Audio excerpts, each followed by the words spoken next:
Boom. Go live. Hello? Hello?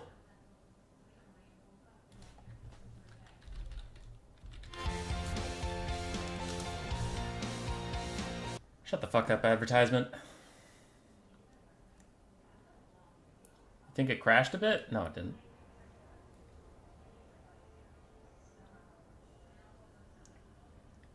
What are you talking about? Okay, that's the ad. We don't care about fuck up advertisement. Yeah, I sound fine. All right, everybody, how you doing?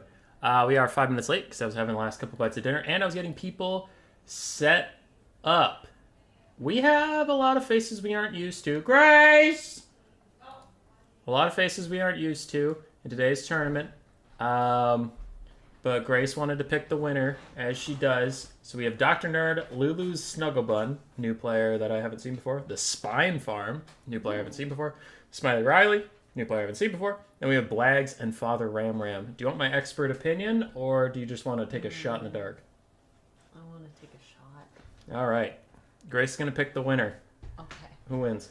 This is the end of the stream as soon as she picks it. The tournament was just... So I think I picked Father Ram Ram last time, right? You picked Dr. Nerd before that. Yeah, and they both have let me down.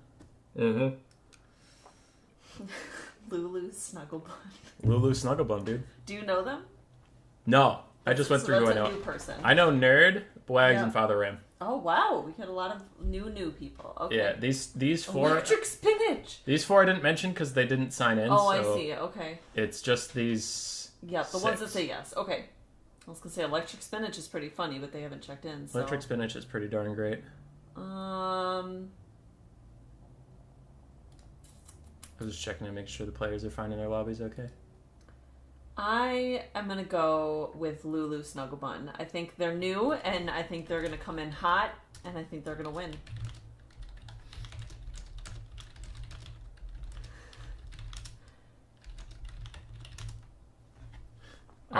Someday I will pick Dr. Nerd and Father Ram Ram again, because I do still believe in you, but today is not that day. Today is not that day. Lulu Snugglebun. Now, if you let me down, I don't know what we're going to have to do, but I gotta... There's someone named Spaghetti in your chat. Spaghetti? Right there. Spaghetti is typing. Yeah, Spaghetti. So Grace's prediction depends on me losing. Yeah. Yeah, but right, Blags is not gonna... He's not so gonna what's your opinion? I gotta go with my boy Blags. Oh. We've been playing a lot. He's my boy. He brings the best builds of all time. He's so funny. He's a good guy. Mukau says that if Electric Spinach checks in, which doesn't seem likely, he picks Electric Spinach. All right.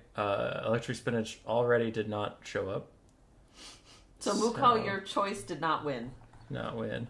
He's like, oh, that's sad. All right. Good luck, everyone.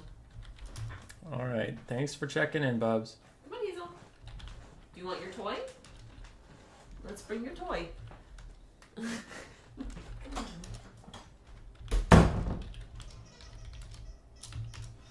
Okay. We're good. Yeah. So I have a lobby to join. Another part of the stream that was delayed was me figuring out everybody's first rounds and shit.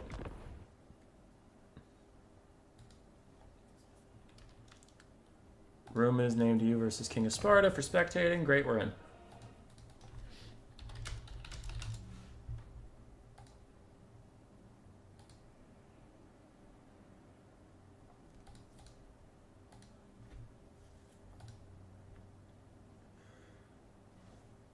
Oh boy, oh boy, oh boy. Alright, we're all flustered. Human's face? What happened to my face? What happened?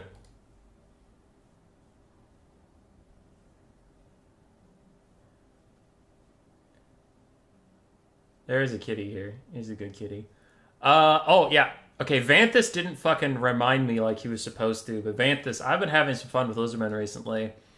I've been taking Saurus and Razordon herds.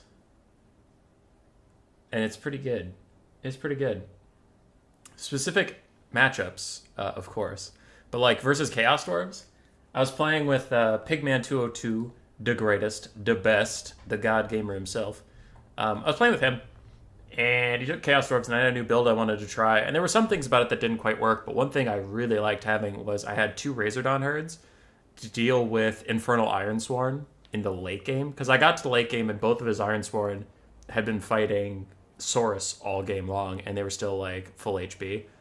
Actually, he only had 1 Ironsworn, and then he had the Blazing Beards of Bosrock, but my point remains, is that his heavy infantry was still full health, because Lizardmen don't have really strong armor-piercing infantry with high stats. Because you have Red Crest with Skinks, which have armor-piercing, but they have low stats. And then you have Saurus with high stats, but no armor-piercing. And you might be saying, well, about Temple Guard. Temple Guard's melee attacks are really low. They rely on bonus versus large, which is not what I'm looking for. Anyway, point being, I don't have any infantry that can kill the heavily armored Chaos Dwarves, so I keep my Razordons back until the battle is pretty much over, and it's just elite infantry. And then I move the Razordons up and just start blowing apart these Dwarves. And that worked pretty good. And I also took Saurus, because Saurus can churn through the Goblin Laborers, but also, against those elite infantry, they'll just sit there and fight forever with their giant health pools. And I'm like, all right, you guys occupy the Infernal Ironsworn. Just keep them there. And then I'll kill everything that isn't them, and then we'll pull the Razordons up and help out. That was pretty good. I also did that against the Vampire Coast. Similar build, but similar idea as well. So just letting you know that Razordons are getting some work, Saurus are getting some work.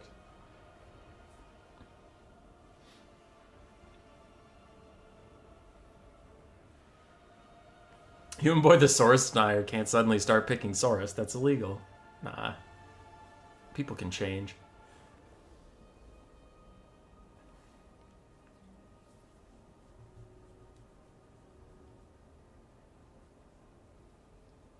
And then the Crocscore flank. I did try some Crocscores. They did okay.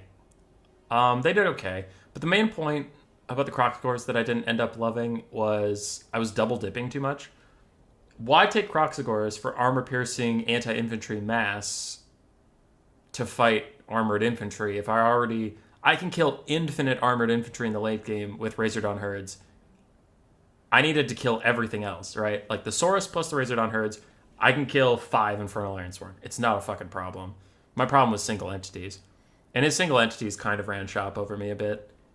I ended up winning the game, but it could be optimized a lot more. Because I had Mazda Mundi, and I heal-capped Mazda Mundi very quickly in the game, which, if healing isn't busted, I would have lost that game. Which is why I think I didn't need the Crocscores, I need something else. Because his Bale Taurus just kept diving onto Mazda Bunny and getting good shots in, and then he had a Death Shrieker rocket launcher thing that was shooting at Mazda the whole game.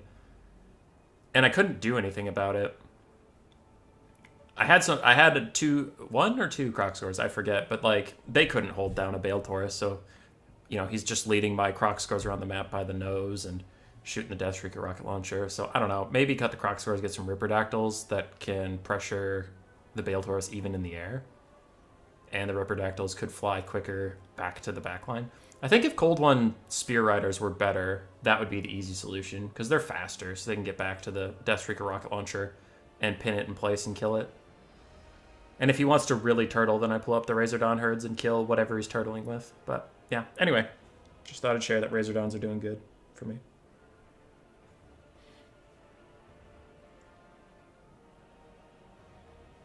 Crocscores just don't have the melee stats to kill Infernal Ironsworn. Even with bonus versus infantry and their extra mass, they still only have I think it's like 35 melee attack, which Infernal Ironsworn have like 60 melee defense. They just don't give a single shit about that. Does your cat have a bonus versus larger infantry? Neither. I think he's a support unit. My cat is not decisive enough to ever attack, so I think he's like a corpse cart.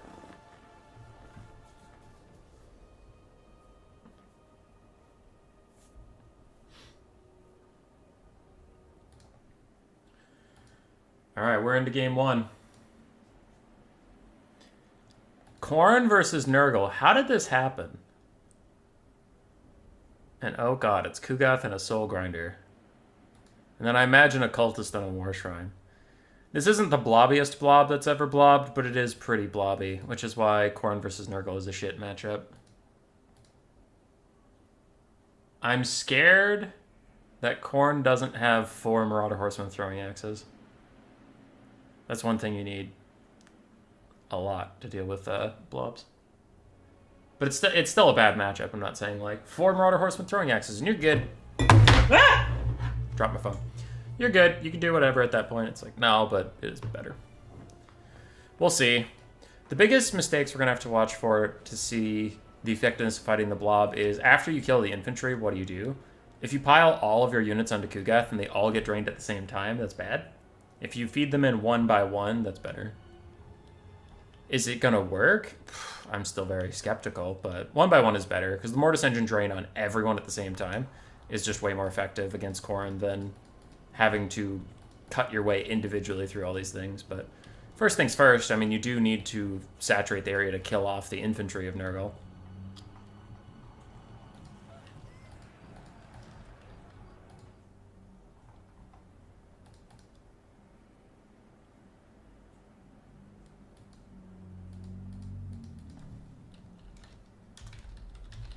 Sorry, one of my admins is asking me something.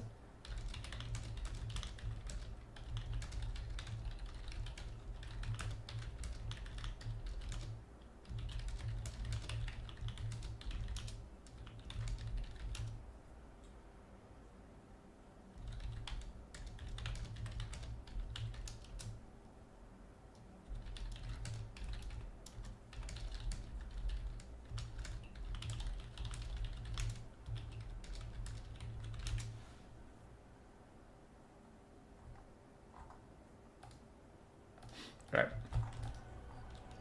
I have answered the question to the best of my ability.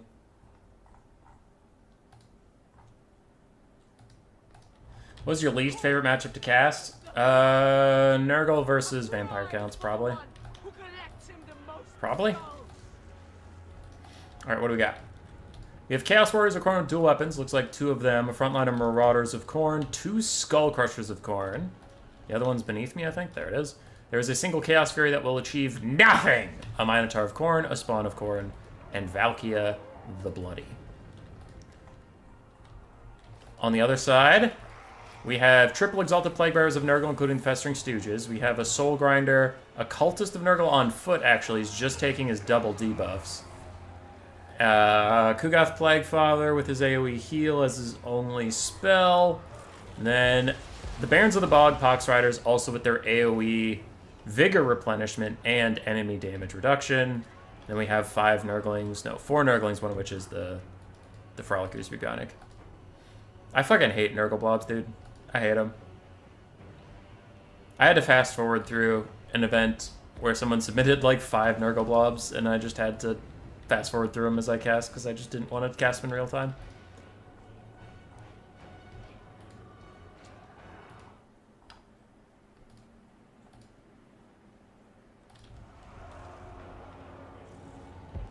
Alright.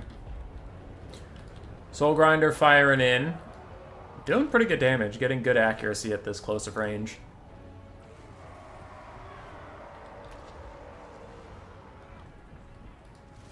Soul Grinder's falling back. Exalted Plaguebearers chucking out their grenades. Already the balance of power is putting Khorne in the dustbin of history. Damage value is not that insane yet, it's just 1k. Which, like, 1k uncontested, you know, you'll take that, but is what it is. Nice spear slap near down the side. Nurgle tries to dodge it. Though mostly his models are so spread out and he has so much HP per model that he doesn't even take that much damage. Minos are in and they're actually getting pretty good damage down.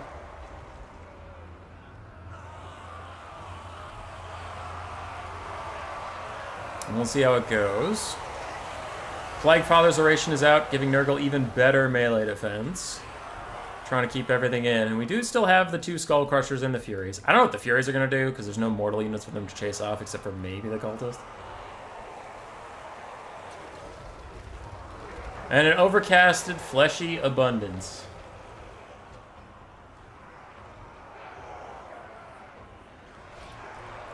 To heal up any damage you try to do.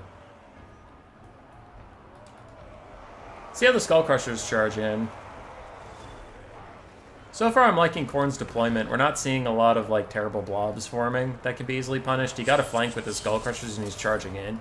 He just picked a really cursed matchup, but, like, at least he's playing it well. Soulgrinder taking a lot of damage from Valkia, and the Skullcrusher's charging in. That's pretty good. I mean, he's just going to heal, because nothing matters, but, you know, he's trying. Hey, we get some demonic instability crumbling from the Exalted Plaguebearers of Nurgle, who hadn't even reached their heal cap. That's a bit of a win. Actually, if some Skullcrushers got a rear charge over here, they could do the same thing. Khorne needs more ways to do AoE damage. Are you suggesting that they need a Mortis engine? I didn't think we needed more of those. Who are you? Anyway, damage value is actually very even. King of Sparta is keeping up. Nurgling's getting a fecundity to try to keep them in this game, but man, that demonic instability is closing in on them. Meanwhile, Khorne is routing in several different areas. Valkia is still on that Soulgrinder's ass and really not letting it get any breathing space whatsoever, but the fecundity does reach all the way over here and gets onto that unit. Still, the Exalted Plaguebearers and Nurglings on this left side are going to fall apart soon. Another Fleshy Abundance is cast, this time just on the Soulgrinder, and our Skullcrusher friends are deep in that ass trying to get something done. Barons of the Bog taking a bit of damage, really not that much. There go some of the Nurglings. Do the Exalted Plaguebearers follow them into the grave? Another Plague Father's Oration increases the leadership and melee defense of all the guys in this blob here.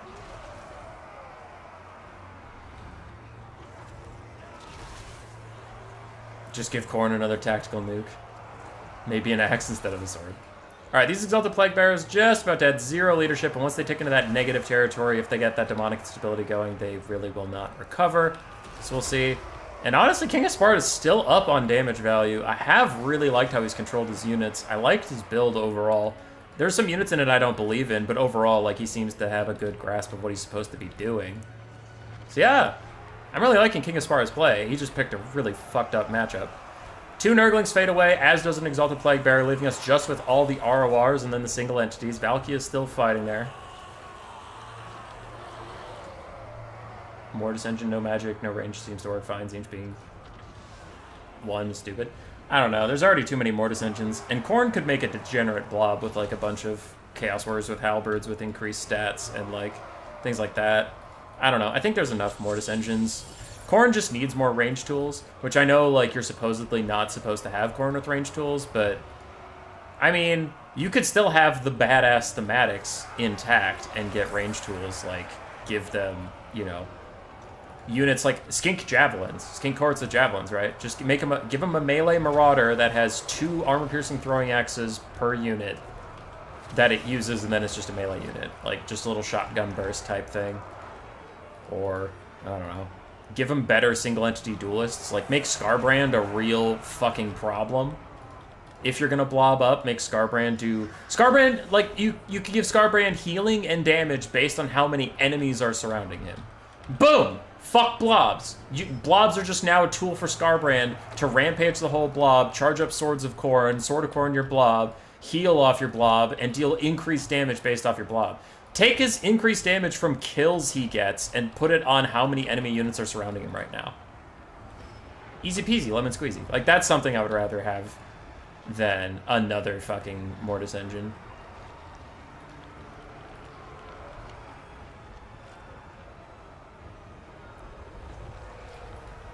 Would a Mortis engine be preferable to doing nothing? Yes.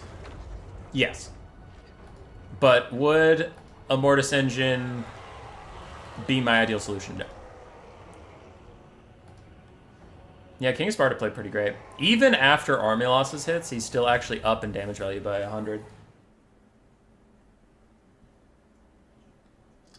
That's the closest I've seen that matchup with a melee-based build. Skullcrushers did okay, Minos did okay, Valkia really did well. She just sat in there and grounded out. Marauders did alright. Chaos Warriors, according to Dual Weapons, did fine. Yeah, Yukisa, I'll agree with you there. While I don't think the game overall needs more healing, it might be one of the only things that makes Scarbrand remotely viable.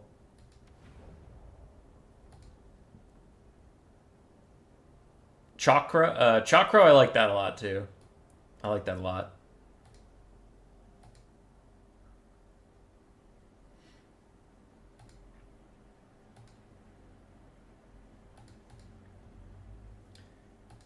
Alright, did Father Ram show up?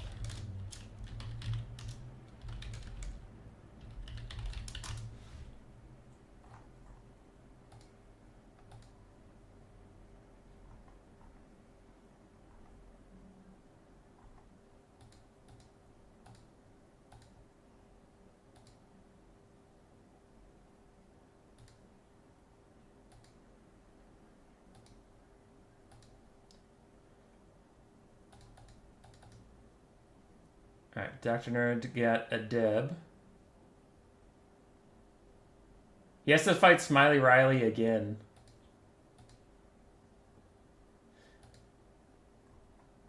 Which is King of Sparta. I did, for anybody who's curious about that, if you're in the tournament, you're like, what the fuck?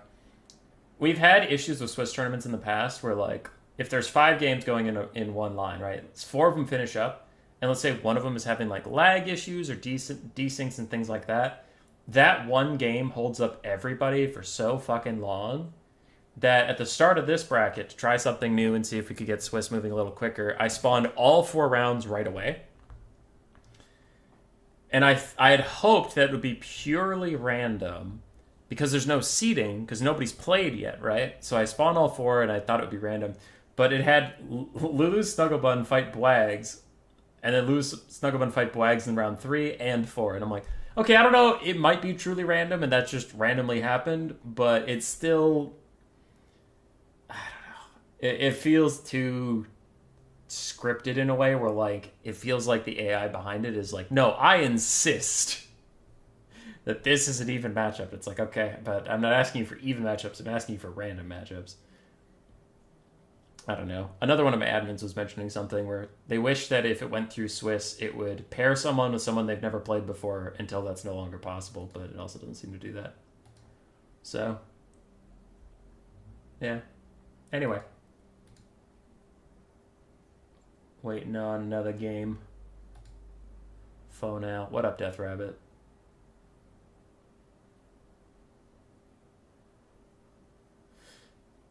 Yeah, no, they could definitely fuck it up again. I agree.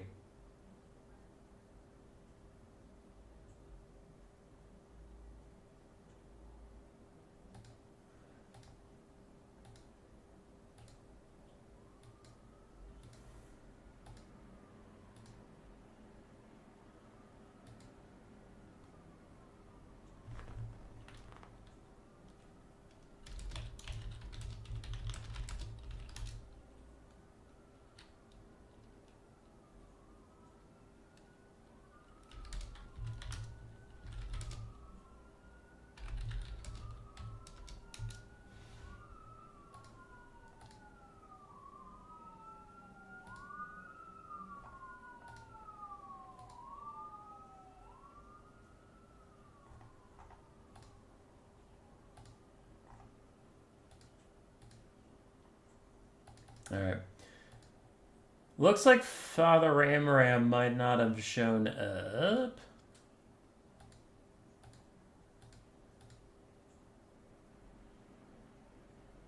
Real ones know about Nakai. I don't know about Nakai. Am I not a real one?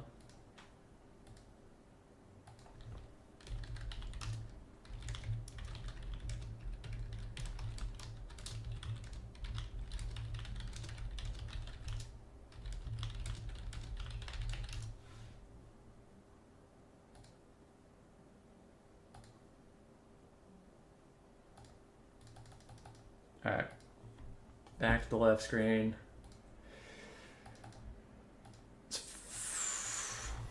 Nice. Play round 1. Alright. He made it. I'm hoping to catch Bwag's Father Ramram game 2. I think that'd be pretty pog.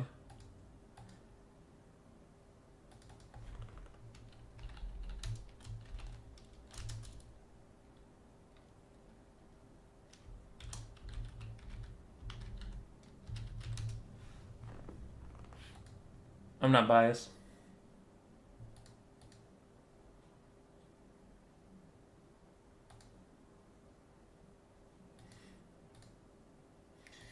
Actually, you know what?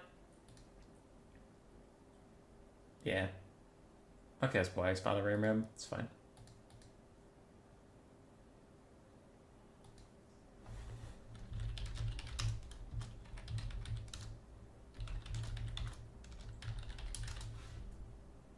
I'm surprised the Demons of Chaos game isn't over yet. Demons of Chaos are notoriously not a long-lasting faction. They are a faction that dies extremely quickly. So allegedly Father Ram beat the Spine Farm. But I don't see it on my page. I think I've been lied to.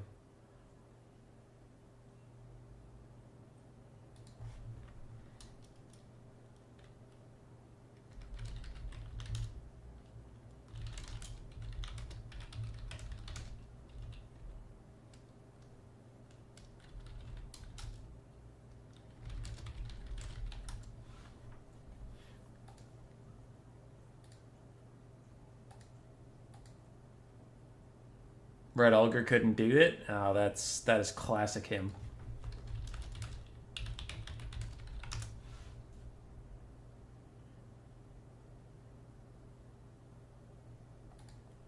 You know what? That's not fair.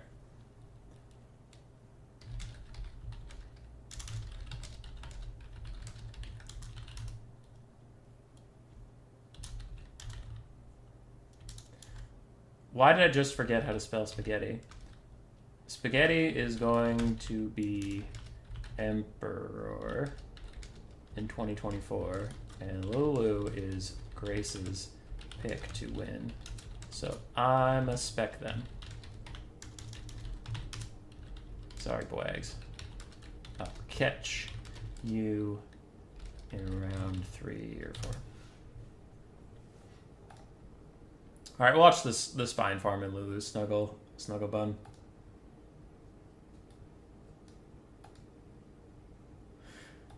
Let's go.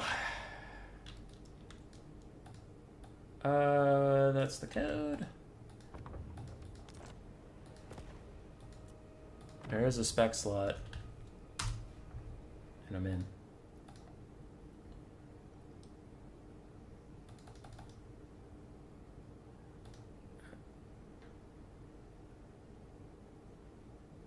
Extreme disrespect shown to Boags? No. No.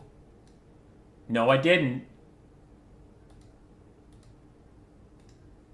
Is Vanthus still here?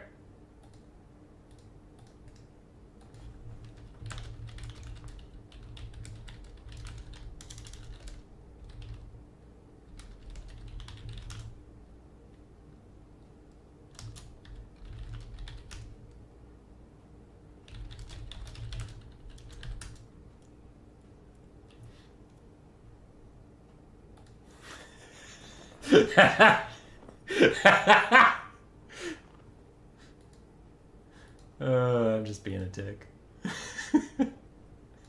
We have a Lizardmen lover and chat no pressure. Hey, came hungry.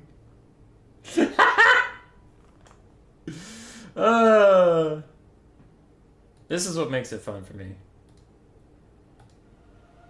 I'm hoping we get some Lizardmen. Lizardmen in a new player tournament's also pretty badass usually.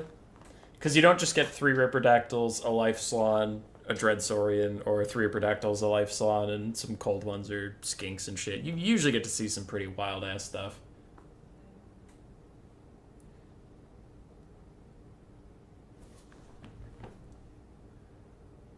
Vanthus hopped into Discord to offer some support.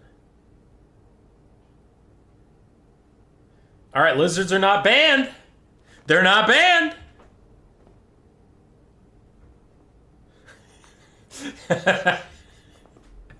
Do we get some lizards? Let's go!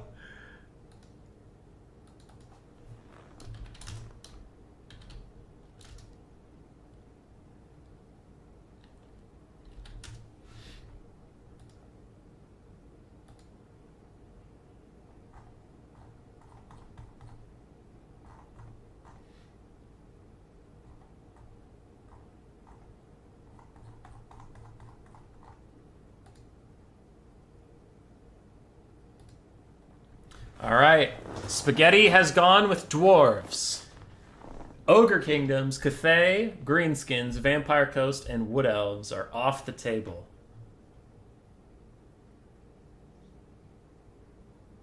Do we get Lizardmen into Dwarves? Which is playable.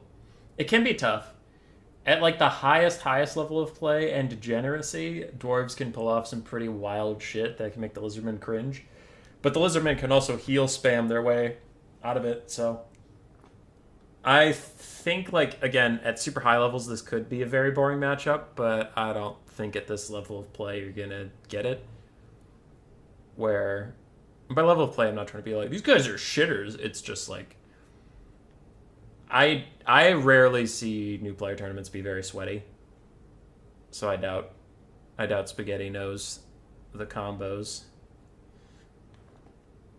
of degen A-list fuckery.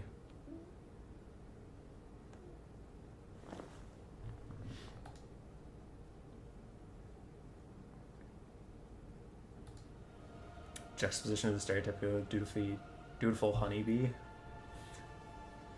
Bee wags.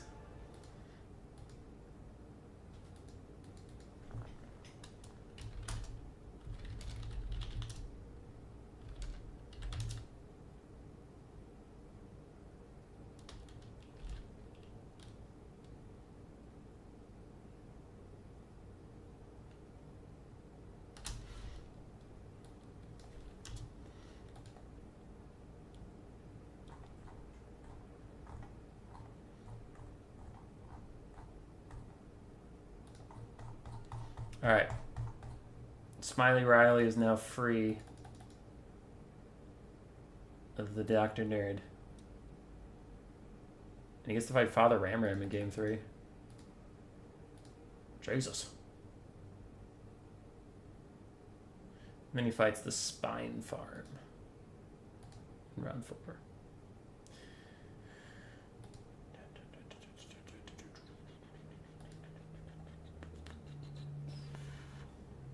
Behind the brackets, the brackets, yes. Behind the blocker is pretty pog gaming. Oh yeah. Oh yeah, this is gonna be good. I love it. I love it. This is some good shit. Injected straight into my veins. You played Elves for the first time against your Belgian friend. You hate Elves. I lost with Wood Elves against the Norse army, but won with High Elves versus Bretonnia. Nice. I've actually been really enjoying High Elves and Wood Elves recently.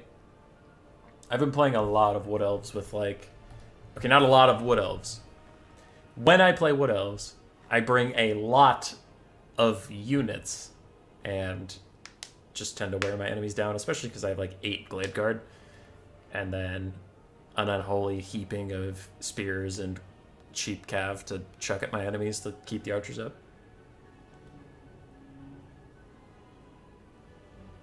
What up, Antoyevich? Good first win. Nurgle Khorne is always fucking cursed. When I saw it, I was like, oh no. And then when I saw I didn't have any skirmish cav, I was like, oh no.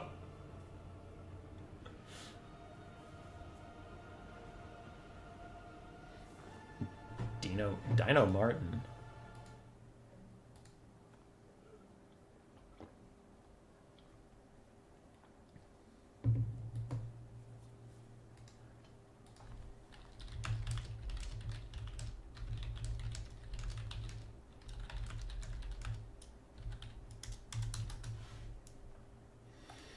Dwarves, Lizardmen. There is some chicanery. There's some silliness. Now, you might be mad at me, because I did say, before they even built armies, I was like, you probably won't see a Slaanean and like a Dreadsaurian or something. And there was a Slaanean and a Dreadsaurian. But to be fair, one, the Dwarves are actually pretty good at taking out a Dreadsaurian. And two, the rest of this build is wild. I haven't seen a lot of Red Crested Skinks in a bit. There is Saurus. There's the mandatory new player tournament Saurus, which at the start of stream I mentioned I've recently been getting into Saurus. There's Crocscores, which we all know and love. And there's Pterodon Riders.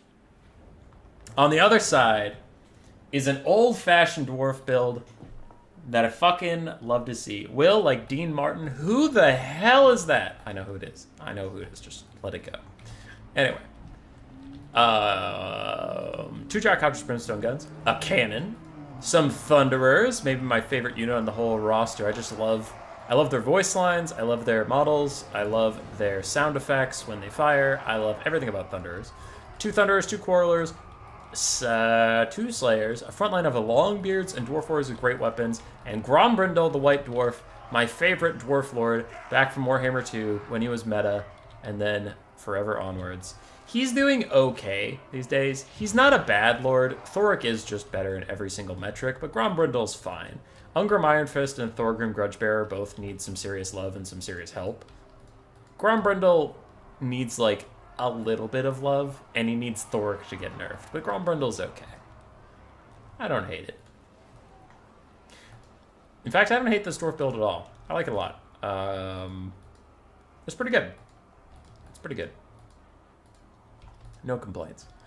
On the side of the lizards, if you're just here to learn what I think about builds and like meta stuff, I think red crested skinks are unfortunately just a little behind on the times. They have great armor piercing, don't get me wrong, but their melee attack is a little low. And yes, they get frenzy, but they're also going to get hit with blasting charges. If this dwarf army had miners with blasting charges, they'd get hit with that, get down to about 1/3 HP, and they lose that frenzy pretty quick. So then they just fall behind.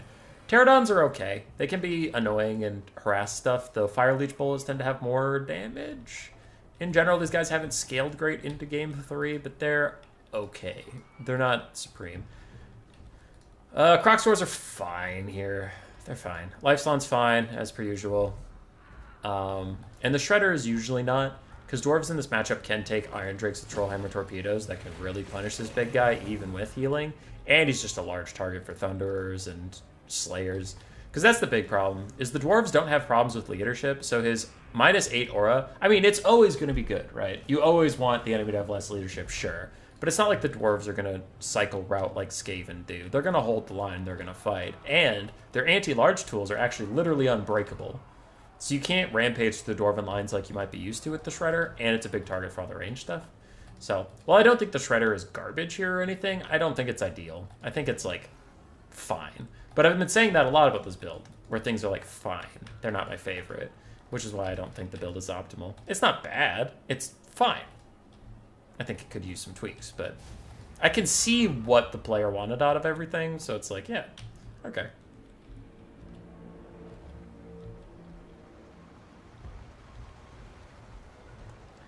Just bring some Italian infantry. They have bonus versus pasta. All right, this is great. So the cannon needs to just shoot at the Shredder. Keep it on pressure. You know the Slawn's going to heal it. That's fine. Just accept it and get through that health bar. And the cannons aren't going to miss something of that size, which when they hit, they do decent damage. The main problem with artillery in Warhammer 3 is it doesn't hit very often.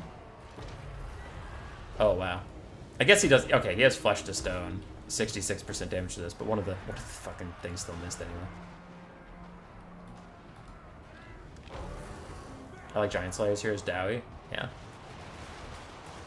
The Shredder is overextending a little bit.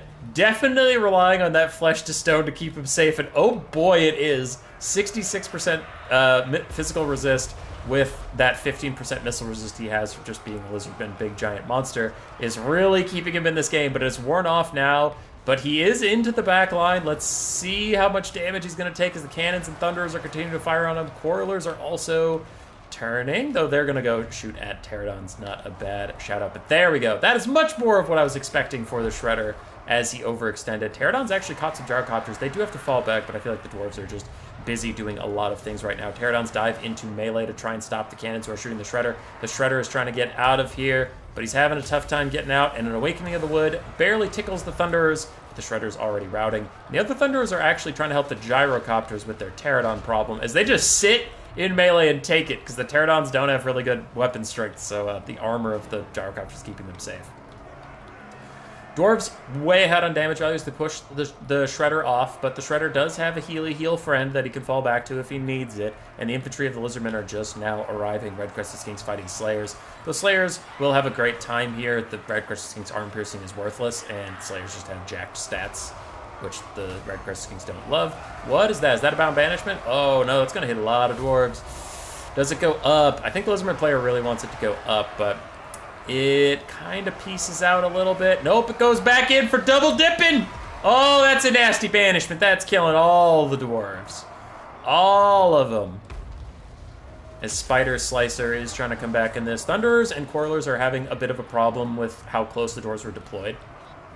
They're having a hard time finding a spot to really sit and shoot.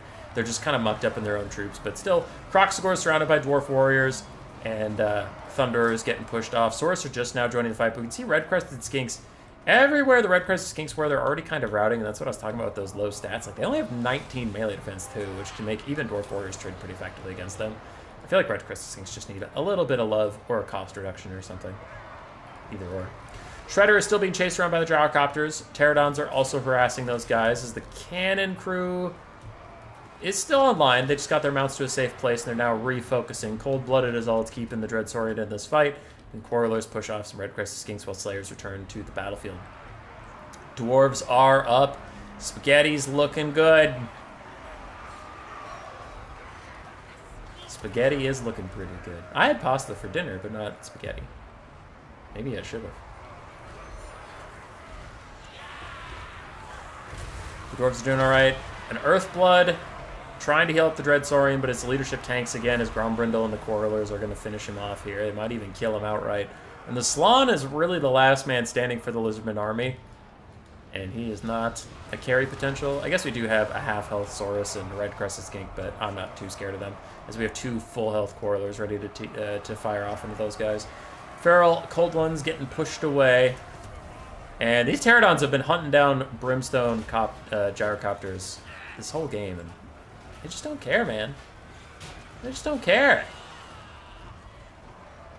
Oh, he fell down! It looks like he... Okay, from this angle, it looks like he was climbing the hill and he just got sleepy. But then you go from this angle and you realize he's dead as hell. But from this angle, he's just sleepy. I'm greatly upset. Don't be greatly upset. You had a champion of your faction do their best to try and make you happy. You can't be upset at them. It's legal. Army losses is hitting for the Lizardmen. That'll be a GG. You have to commend the Flesh to Stone Overcast where the Dreadsaurian just plows in there and takes like 0 fucking damage. I was a little concerned. Honestly, I was a little concerned when that happened. I was like, we good, guys? We good? Alright. Grombrindle and his Slayers did okay. Drawcopters did really well. Cannon did really well. Thunderers did well. And Quarrelers did well. So all the ranged units doing great. And the melee units stood and shut. GG.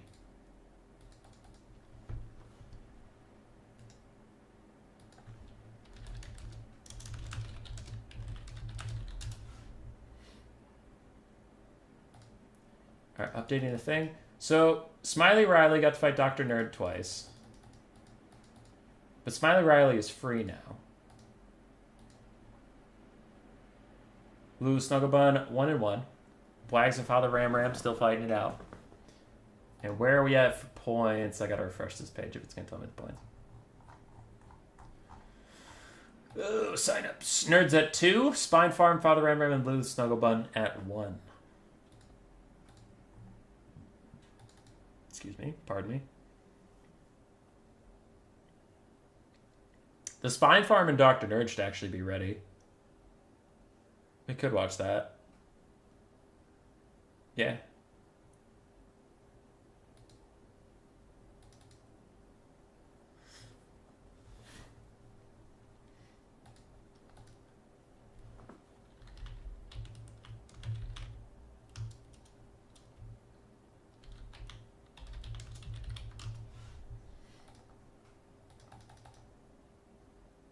So who haven't we watched? If we want to get everybody on stream once, we watched Smiley Riley, we watched Dr. Nerd. Out of the 6 people here, then we watched The Spine Farm and Lulu Snugglebun. Yeah, okay, I got it right. Lulu Snugglebun. So I need to catch Wags and Father Ram Ram in 2 rounds. Okay.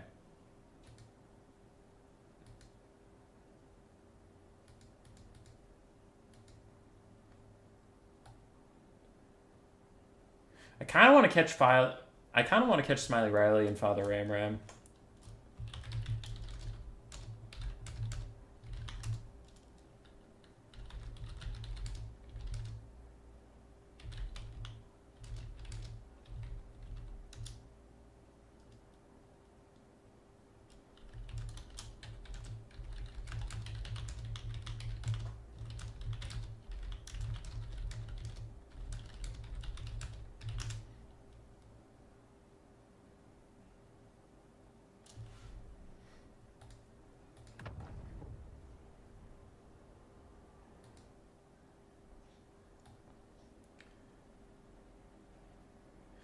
I am here with King of Sparta. That is not Father Ramram. That is a spooky, scary demon man.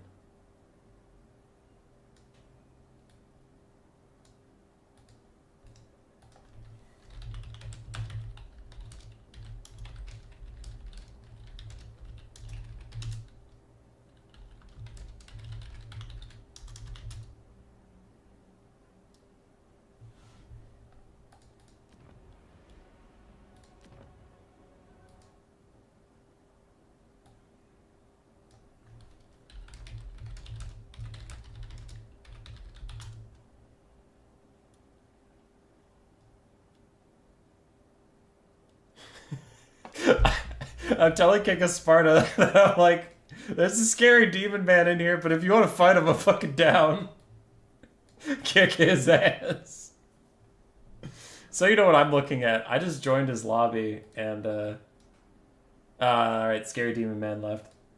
Nice.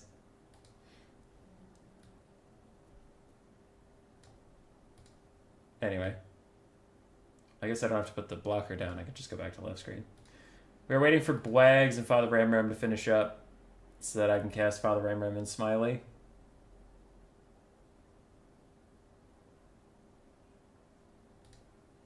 It will be the Poggers.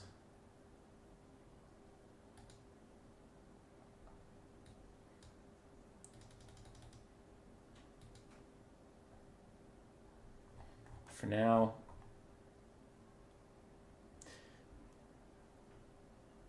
Bwags is just being Bwags.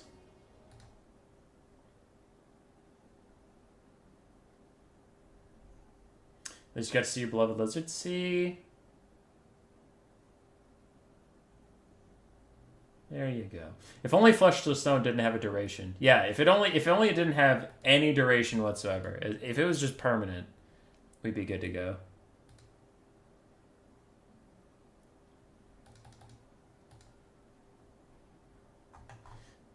Alright, checking in on things.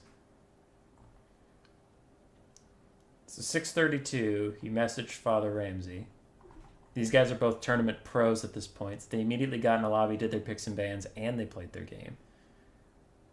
So I'm predicting that Bwags and Father Ramram will be done within 14 seconds. Let's do the countdown. Together now. 14, 13, 12, 11, 10, 9, 8, 7, 7.5, 6, 6.5, 7 again, 7.5, 5, 4, 4.5, 4.75, 3, 10, 2, 10 again, 50, 1, 0.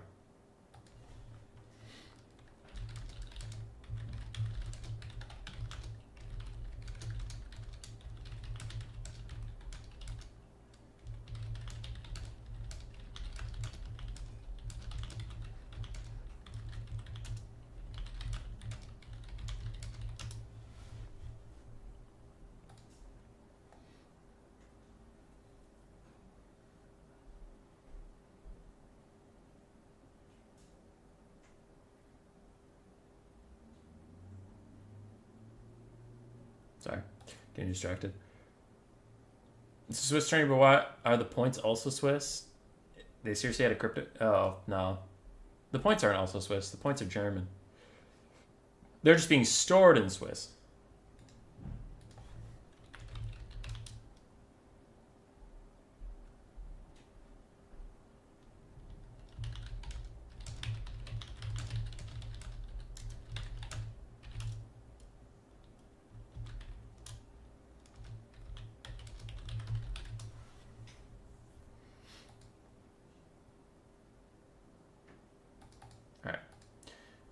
Where is patch 4.1?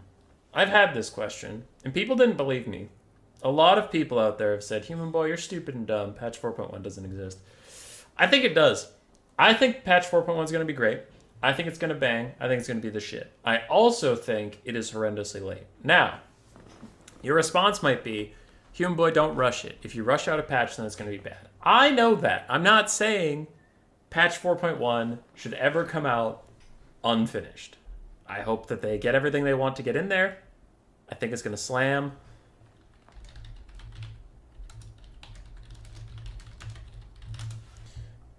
Bwags and Father Ramron are done now, so he's on his way. He's on his way. Don't you worry.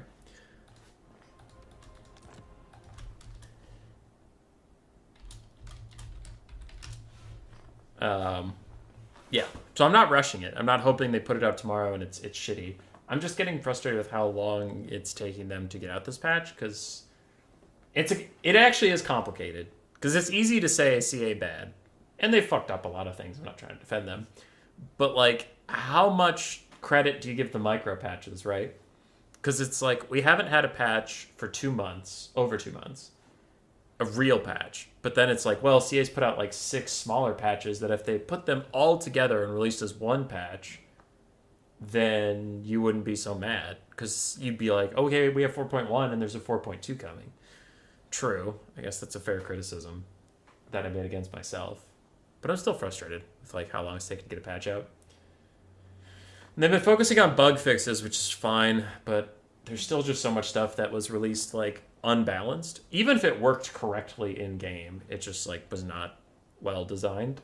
That you think that they would have toned back by now, like blue fire, healing in general, but especially regrowth, Kairos in general, because his model isn't working correctly, but they could bounce around that a little bit.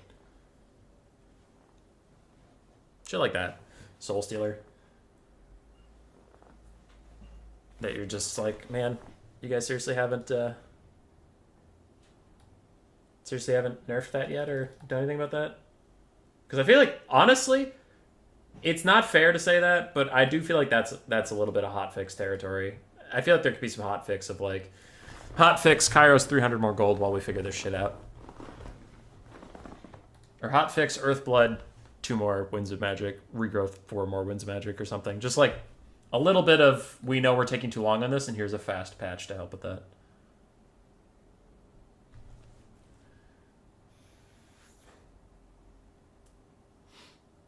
My nose itches. I have really long nose hairs, and I plucked them today. I plucked one a little too hard, and it bled a bit. So I wonder if that's why it's itching, if it's like scabbing over in there. It's really fucking annoying me. Ugh.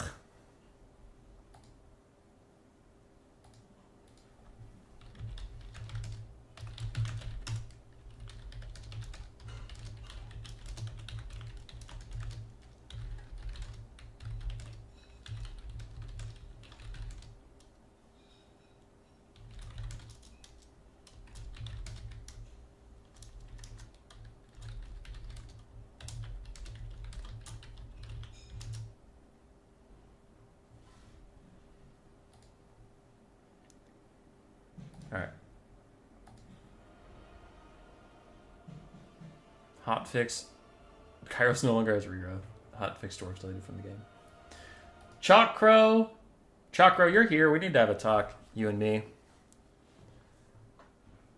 I cast a replay of yours that I thought was fun. Count Noctilus versus, I think it was Drazoth. Chaos Dwarves. I thought both builds were pretty fun. I thought you played it pretty good. In the late game, you made some mistakes, but shit happens, and it came down to be a close game. And I feel like I try to preface things with, this is a new player tournament, or when I cast a replay, I'm like, this is from a quick battle, but I thought it was fun. And, like, there are people in the comments, and caveat, if one of those people are listening and they think I'm about to tear them a new one, maybe sometimes text comes off more harsh than words. But I do love when people are like, you know, oh, I can't believe how many fucking late game mistakes the Vampire Coast made, or like, oh, this play is so terrible, and like all this stuff. And I'm like, dude, have you played? have you played this game? I was playing, okay, I've won some tournaments. Am I the greatest player of all time? No, I'm not the greatest player of all time. I'm good, though. I'm a pretty good player. I was playing with Bwags the other day, and I lost both of my Razordons because I just forgot to look for cavalry on the flank, which I think all Wood Elf cavalry have Vanguard. So Vanguard behind me took out both my Razordons for free with his Great Stag Knights. It was on stream, right? I accidentally went AFK with Nakai, because I think he got netted. I don't remember. But for some reason, he was standing still. Oh, he was rampaging. After the rampage wore off, I didn't give him orders for a while, so he took 2 Deepwood Scout volleys for free just standing there. And, like, shit happens. Like, shit just happens. And I feel like people just give, like, certain players more credit, right? Where it's like, oh, Human Boy did that, that's fine. And then someone they'd never heard of makes the same fucking mistakes. You're like, what a piece of garbage. And it's so annoying. Because we were casting the Faction War Finals. And Alfredino, probably the best player currently playing, unless Voidlulz is playing somewhere and I don't know about it, but like, one of the best players currently playing, chucks Kairos into a bunch of Minotaurs, and he dies in the Faction War Finals. You can go look it up. Kairos just fucking YOLOs it and dies. And the comment section of that video isn't like, wow, Alfredino really fucked up or anything like that. But if it's a new player, gloves are off. Let's just be a dick for no reason. I don't know. It tilts me. It tilts the shit out of me. Because I don't just want to cast the best of the best players of all time. Because one, those guys are cagey fucks. And the more tournaments they win, the less replays they send in because they don't want to give their builds away and stuff, which I guess makes sense. And two, the top of the meta gets very quickly defined, and a lot of top-tier games kind of cycle through the same 6-ish factions and the same 8-ish builds within those 6 factions. And it's cool to see players, like, way better than me playing the game, but I also sometimes just want to see someone bust out fucking Count Noctilus on his peg leg versus goddamn Chorfs with Drazoth on a giant flaming bull, and it's a close game, and I'm just going to cast it. And also, my final point on that, in defense of my boy Chalk, if Chalk is such dog shit, if Chalk is the worst player of all time, according to the comments section, I'm exaggerating, but I get annoyed. Why was the game close? He's doing something right. Right? It was a close fucking game. He almost had it until, like, the end. Okay? So, clearly, there were good plays in there. A good build, maybe. I don't know. It pisses me off. It pisses me off when I'm like, hey, look at this new face on the channel. Somewhat different play in the game. You want the 90th fucking replay from Sippa? Sippa's great. Do you want another replay from him? You want another replay from Cool Umbrella? He hasn't been playing much recently, but there was a point where this was pretty much the Cool Umbrella replays channel. Or, do you want some different people playing some different shit? And chat's like, different people playing different shit, please. Alright, great. I give it to you. I will flame it relentlessly. What do you want? Do you want new fun shit so you could just poo-poo on it in the comments and be a dick? Or do you want me to cast the same, like, 5 players because they don't make any mistakes? Because I can do that. I could become the Sippa, Raced, Voidlulz, Alfredino, Strat Game channel, Lenorm channel, Razel channel. I guess there's 7 or whatever. I could be that guy. Or we could all just chill out a bit. Fucking... I get so tilted, man. It's not all the comments, but there's 1 or 2 that I get that are just like, alright. And the fucked up part is I bet Chalk could probably beat them. Like, not trying to be an asshole, but watching Chalk's play, I'm like, yeah, he could probably beat a lot of these guys. he's above half, you know? I don't know.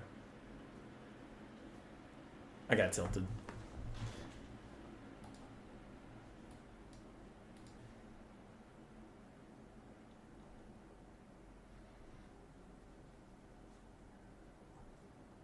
I was wondering, how does your cat feel about being a Skaven player? Cat doesn't know. Cat doesn't know these things.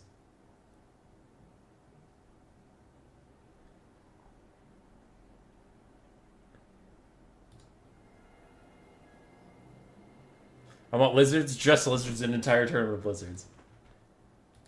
Lucinia might have your back. He hosted a Civil War recently, which is like everyone in the tournament plays the same faction, but you have restrictions, right? So for Lizardmen, for example, if you pick Nakai as your faction, you'd like your build would have to contain Nakai and like 2 Croc scores, and then you could do whatever you want. Or if you picked Hexawaddle as your faction, you'd have to have Mazda Mundi. So you might have that, but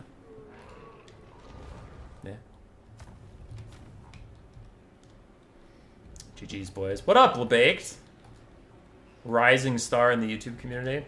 Dude, LeBaked, I don't watch any content ever because when I make content, I don't know about you, but when I make content, the last thing I do after making content is like, all right, let's sit down and watch some other people's content. But I hope yours has been doing well. I know overall viewership has been trending downward for a lot of things, but if I remember correctly, your replays were getting actually a pretty good amount of views considering how old your channel is, so I hope things are continuing to go well for you. And if you feel like posting a link to your channel in the chat, that's why I gave you the blue wrench, so you can go ahead and do that. Do feel free to go check him out. Good caster, good man, terrible poker player, just garbage. We play every Thursday. I take all of his money.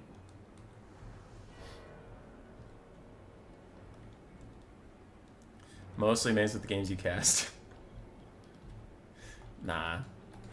I'm pretty bad at certain games. I was playing League of Legends with my brother today, and I was just fucking running it down. I was playing real bad, and I felt so terrible. Anyway, we gotta actually cast this game. What's going on? What's happening? King of Sparta on Kislev.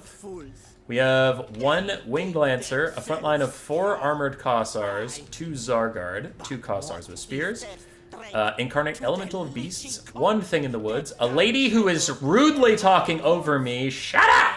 With Flock of Doom, and Crown of Claws for 20% missile resist. You do not need Crown of Claws versus the Vampire Counts, unfortunately. Then we do have a Patriarch with his Healing Aura, and then his Limited Healing Aura, and then his 40 melee attack. On the other side, for the Vampire Counts, we have 4 Crypt Horrors, a Corpse Cart, Unholy Lodestone, an Immortus Engine, Vlad von Karstein with Wind of Death. Oh, I'm ready for it.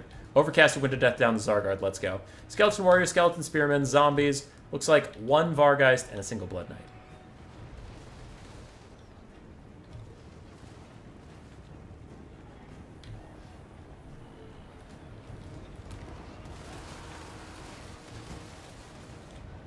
No, see, I was just pumping up Chalk Pro because I want him to join my Patreon and give me money. So this was all a scheme. Oh, there's also the Dire Pack. This was all just a scheme, you see. I wonder if the Blood Knight should charge the Incarnate Elemental Beasts. They can actually do really good damage versus it. And it's away from its healing right now, yeah. This could be a good play. I don't know if the Dire Pack should be here, though. Oh, wow, they took a lot of damage. Something needs to turn and deal with those Winged Lancers. Anyway, I'm keeping an eye out for the Wind of Death, but in the background, we do have a very important fight, so I'm going to keep the camera here for a bit. The Dire Pack taking a lot of damage, but so are the Blood Knights. The Blood Knights will probably have to back off. They can get healing from Vlad. Here comes the Wind of Death. Is it Overcast? It needs to be if it's going to do, like, anything. But it could hit both Zargard here. There it is. It is Overcast. There it goes. There goes my hero. Watch him as he goes. To Zargard are dead. We call that Poggerino. Vargeist diving into the backfield to actually save the Blood Knights quite a bit, but oh yeah, there's the damage we were talking about. I didn't even notice his health bar. It was the right decision as the Incarnate Elemental Beast gets massacred by the Blood Knights. They're getting so much damage on him with only 50 armor. He is decently armored, but you know, it's not like he has 150 armor or anything. The Blood Knights can actually get onto him. Dire Pack are going to die, and that's unfortunate, but an Invocation X is going to heal up the Blood Knights, and they are going to take out the enemy Mortis Engine and the enemy Anti-Large Duelist at the same time. The Zargard are getting pushed back by the Crypt Horrors and the Mortis Engine, and things are going well for the Vampire Counts. But Kislev hasn't said die just yet. Things in the Woods are trying to fight Vlad. Currently, Archers and the Patriarch are trying to get the Mortis Engine down, and the Armored Kossar front line is holding very well against the Zombies. It's the Zargard that have fallen. But speaking of fallen, there goes the Incarnate Elemental Beasts, the Blood Knights, taking them out. Though they take a nasty shot from Mama O on their way in. Kislev's down a bit, though they are even on the balance of power. And I definitely don't think we're throwing in the towel just yet, as Kossars are now re-aiming onto Crypt Horrors. And armored Kossars with their pistols are still trying to support over here. Mama O is surrounded, and oh, she takes a ton of damage. Normally, I'm used to her being bugged and just like rolling out of anything she runs into, but these Blood Knights and Vargeist really surrounded her in good, and they're getting a ton of damage out. As the armored Kossars try and shoot in, the Flock of Doom tries to also clear things out. She is very stuck, and the Patriarch's very far away. He has not been able to heal her or the Incarnate Elemental Beast this whole time. Vlad hops in. Mama O almost out of the blob. Now she's rolling. And if she can get near the Patriarch, get some healing, she'll be okay. Patriarch's Buyer Blood passive is also popped, though. Patriarch is strangely cowardly for a hero character. His leadership's actually real low. Just an FYI. Do have some Zargard rallying, Winged Lancers rallying, Things in the Woods rallying as well, but looks like Father Ramram's not about to let Mama O get away. Another Flock of Doom, another shot from her chariot, doing good damage over here, but she's still just really struggling to get outside of these units. And they do get a good surround on her. They're actually going to kill her off straight up. That'll be the first time I see her die in a while. Patriarch's falling back. Balance of Power shifts into Army Losses territory against Kislev. There goes Mama O. As the armored Kossars continue to fight. But to what end? For the vampire counts, they had a full health-ish Mortis Engine. Vlad is full health. Blood Knights are nearly heal capped, and the Vargeist are also almost dead. But I think Vlad and the Mortis probably had it in the bag.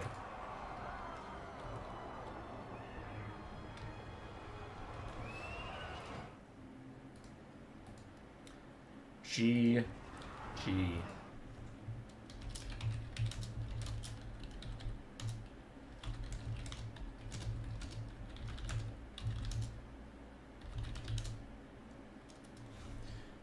GG.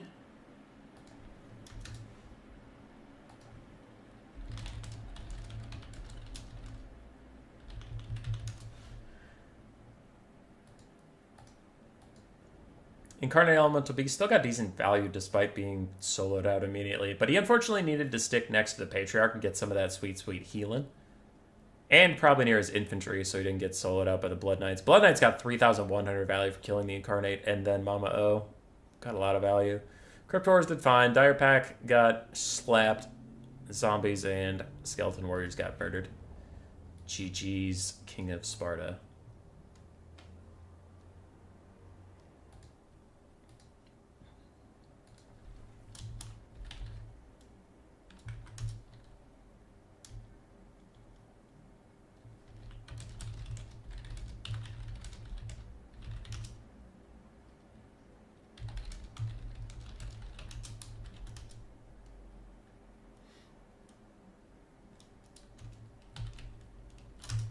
Alright, everybody's shouting at King of Sparta in our Discord, and that makes me sad. Alright, back to left screen. Let's go. Boop. The Spine Farm with an upset victory versus Dr. Nerd. Whoa. Did not expect that. That's Spaghetti, right? Nice job, Spaghetti. Kind of surprised. Kind of surprised, not gonna lie.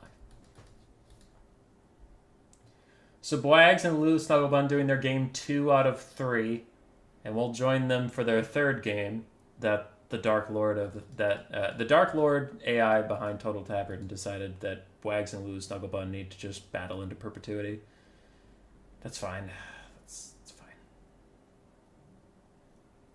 Smiley Riley has to fight Spine Farm.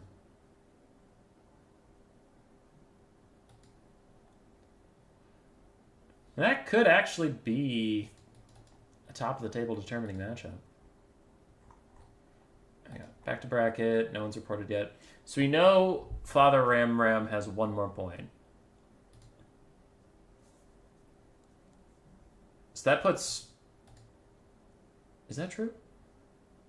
Yeah, Father Ramram hasn't lost yet. So that puts him at 3. Nerd and Spine Farm at 2. Lou Snugglebun at 1, depending on how this game with Bwags goes.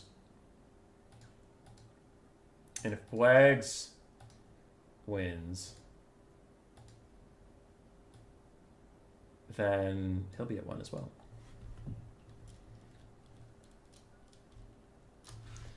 Oh, Lou Snugglebun's lobby exists. Okay, I presume that they didn't leave the game because they have to fight each other for this thing. Get the blocker up! Oh!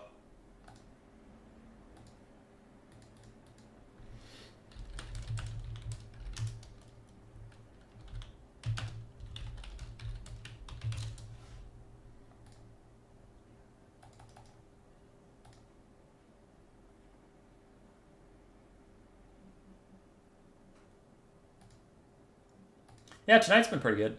Honestly, even the Khorne Nurgle game, for a Khorne Nurgle game, was pretty interesting.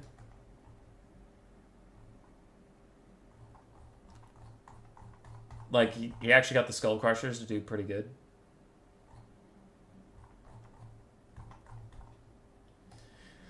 I've never been able to get Skull Crushers to do anything interesting ever, so I just kind of assumed that they would suck and die.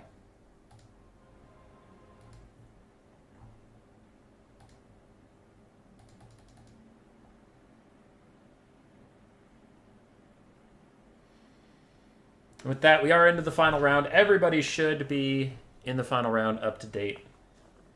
Father Ramram and Smiley haven't reported their score yet, but we watched that game, so we know it's over. Everyone is on their last debut. Dr. Nerd versus Father Ramram. Current first place versus the tied for second.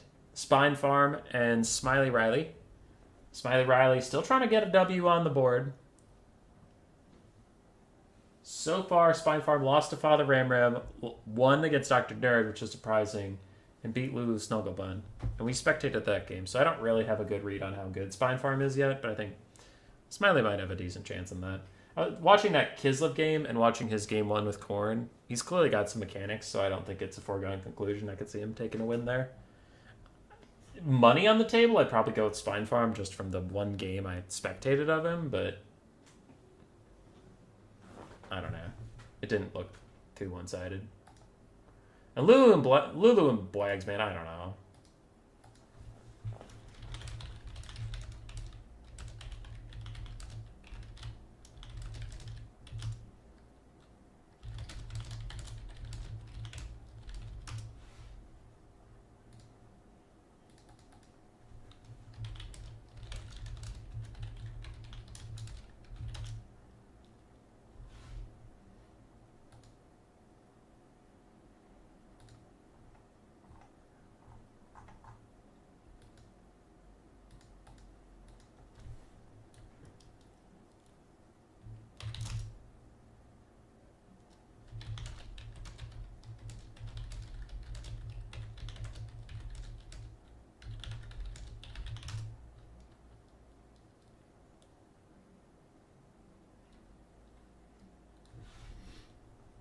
You know what's extra tragic for Wags is Lulu Snugglebun is the only person on this planet who global bans Wood Elves right now, and Wags is a goddamn Wood Elf genius.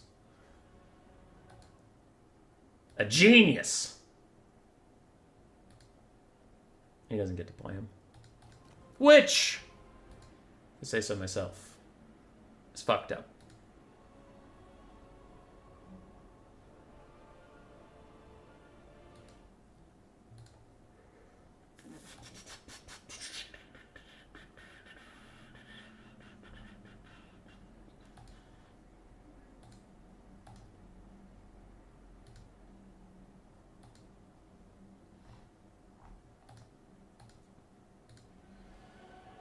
Alright, but block her up. Looks like Spider Slicer, also known as Lulu Snugglebun, is back on Lizardmen, and Bwags is considering his options.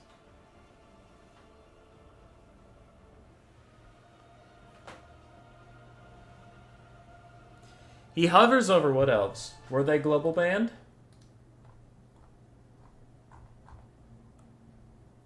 Or did Lulu let them through?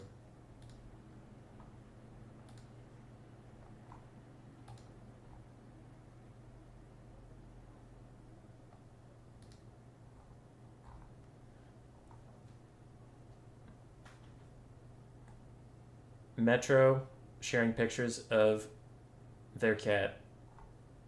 And their cat is apparently very bitey, which sounds like a cat.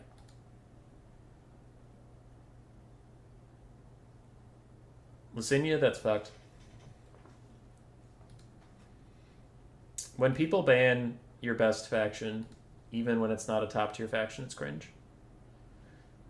As a resident Skaven main, I have no bias in the forming of this opinion.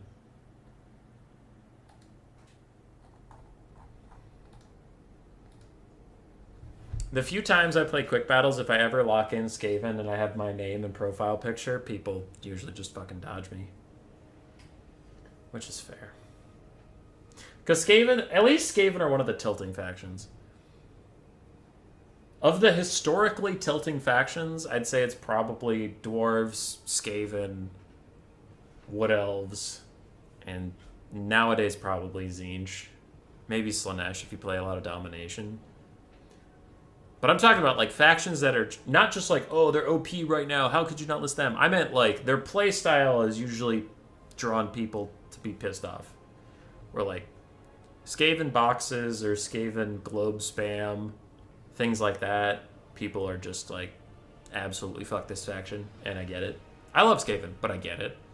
Dwarves can hardbox or hero hammer or gyrocopter cheese you, and maybe corner camp and quick battle, and people are like, man, fuck this faction. And again, I get it. Etc. Wood Elves, like, back when Weight Watchers were good, man, triple Weight Watcher, like, a couple Deepwood Scouts on quick battle, you just load into a game, you can't see any of the enemy army, and you're like, oh, one of these fucking games, you just quit. Nowadays, Wood Elves aren't nearly as bad, but VC is very toxic. Nah, dude. They were at one point. I don't think they're toxic right now, but difference of opinion. I don't think they're particularly fun to cast, but I don't think they're that bad.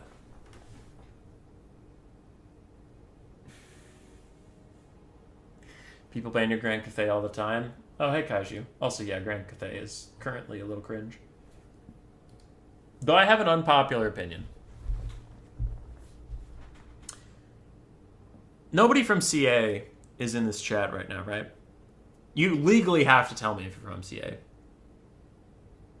You have to.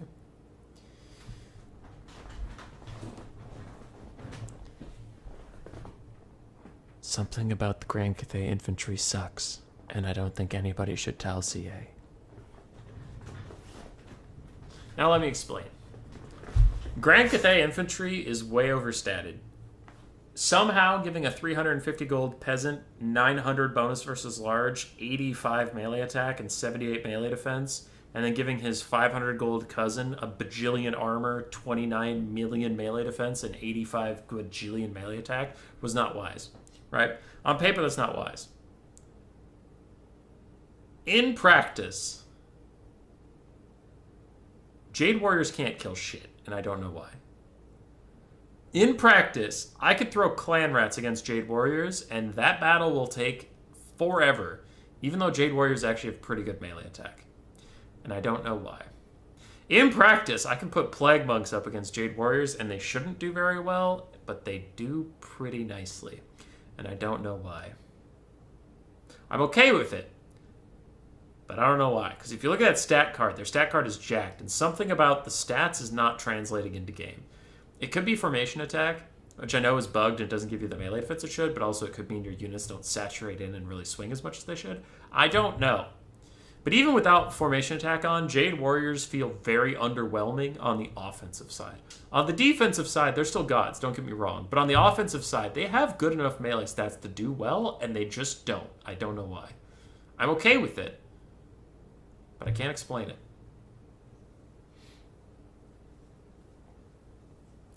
You're so tired of seeing Soul Stealer win games? True. That's more of a recent phenomena, though. Like, Soul Stealer's always been really toxic, but Dark Elves weren't really good at all in the life cycle of Warhammer 2. For a long time, they were a meme. And that, like, on the competitive side, only Ice Power Total War played them. Nobody else did.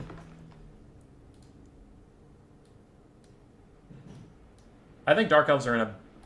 not just power level, but, like, balance-wise, I think they're more balanced than they were in Warhammer 2. Because I think in Warhammer 2, for a majority of its lifetime, they were way too weak. And right now, I think they're just above where they should be balance-wise, and I think it mostly comes down to their lords. If you nerf their lords, like Soul Stealer or something, you know, then the rest of the roster is pretty fine. Cold Knights are underwhelming. Dark Riders are great. Okay, so their cav has ups and downs. Dark Shards are a great shooting unit, but they don't have the best range and they're very fragile. Okay? Defined weaknesses. Their infantry line can do a lot of damage. It usually doesn't last very long. It's very fragile. Okay, defined strengths and weaknesses. And then you have an undercosted Dragon Lord that can solo the whole game, kill everybody with one spell, and that spell also heals them. Oh, okay, that's where the breaking balance is. That's the problem.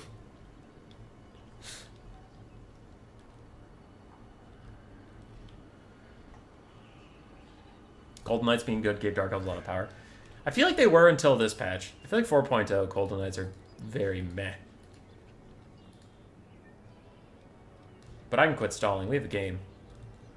Hey, let's go! Bwags brought some Skull Crushers. I'm down for that. Warriors of Chaos versus Lizardmen. For the Warriors of Chaos, 2 Chaos Warhounds of Poison, 2 Marauder Horsemen throwing axes, 1 Skull Crusher of Khorne, 1 Chaos Knight of Khorne that has disappeared from sight. There you are. Chaos Knight. Actually, it's just a Chaos Knight. It's not a Chaos Knight of Khorne. Archaon the Everchosen with Searing Doom, Slayer of Kings, Fight or Die, and Spirit Leech. Then we have some Chaos Warriors of Slanesh with Hell Swords, basic Chaos Warriors, and a Marauder. On the other side for the Lizardmen, we have the Colossan Hunters, Ripperdactyl Rider, ROR, triple Crocscore, one of which is the Court of Waddle's Sacred Crocscore Regiment of Renown, 3 Saurus, 2 with clubs, 1 with sticks. And then we have 2 Skink Cohorts, 2 Skink Skirmishers, and a Chameleon Stalker, all supporting a Slod Mage Priest of Life, with Earthblood, Awakening of the Wood, Banishment, Aura of Pretzels, and Blood Statue of Spite.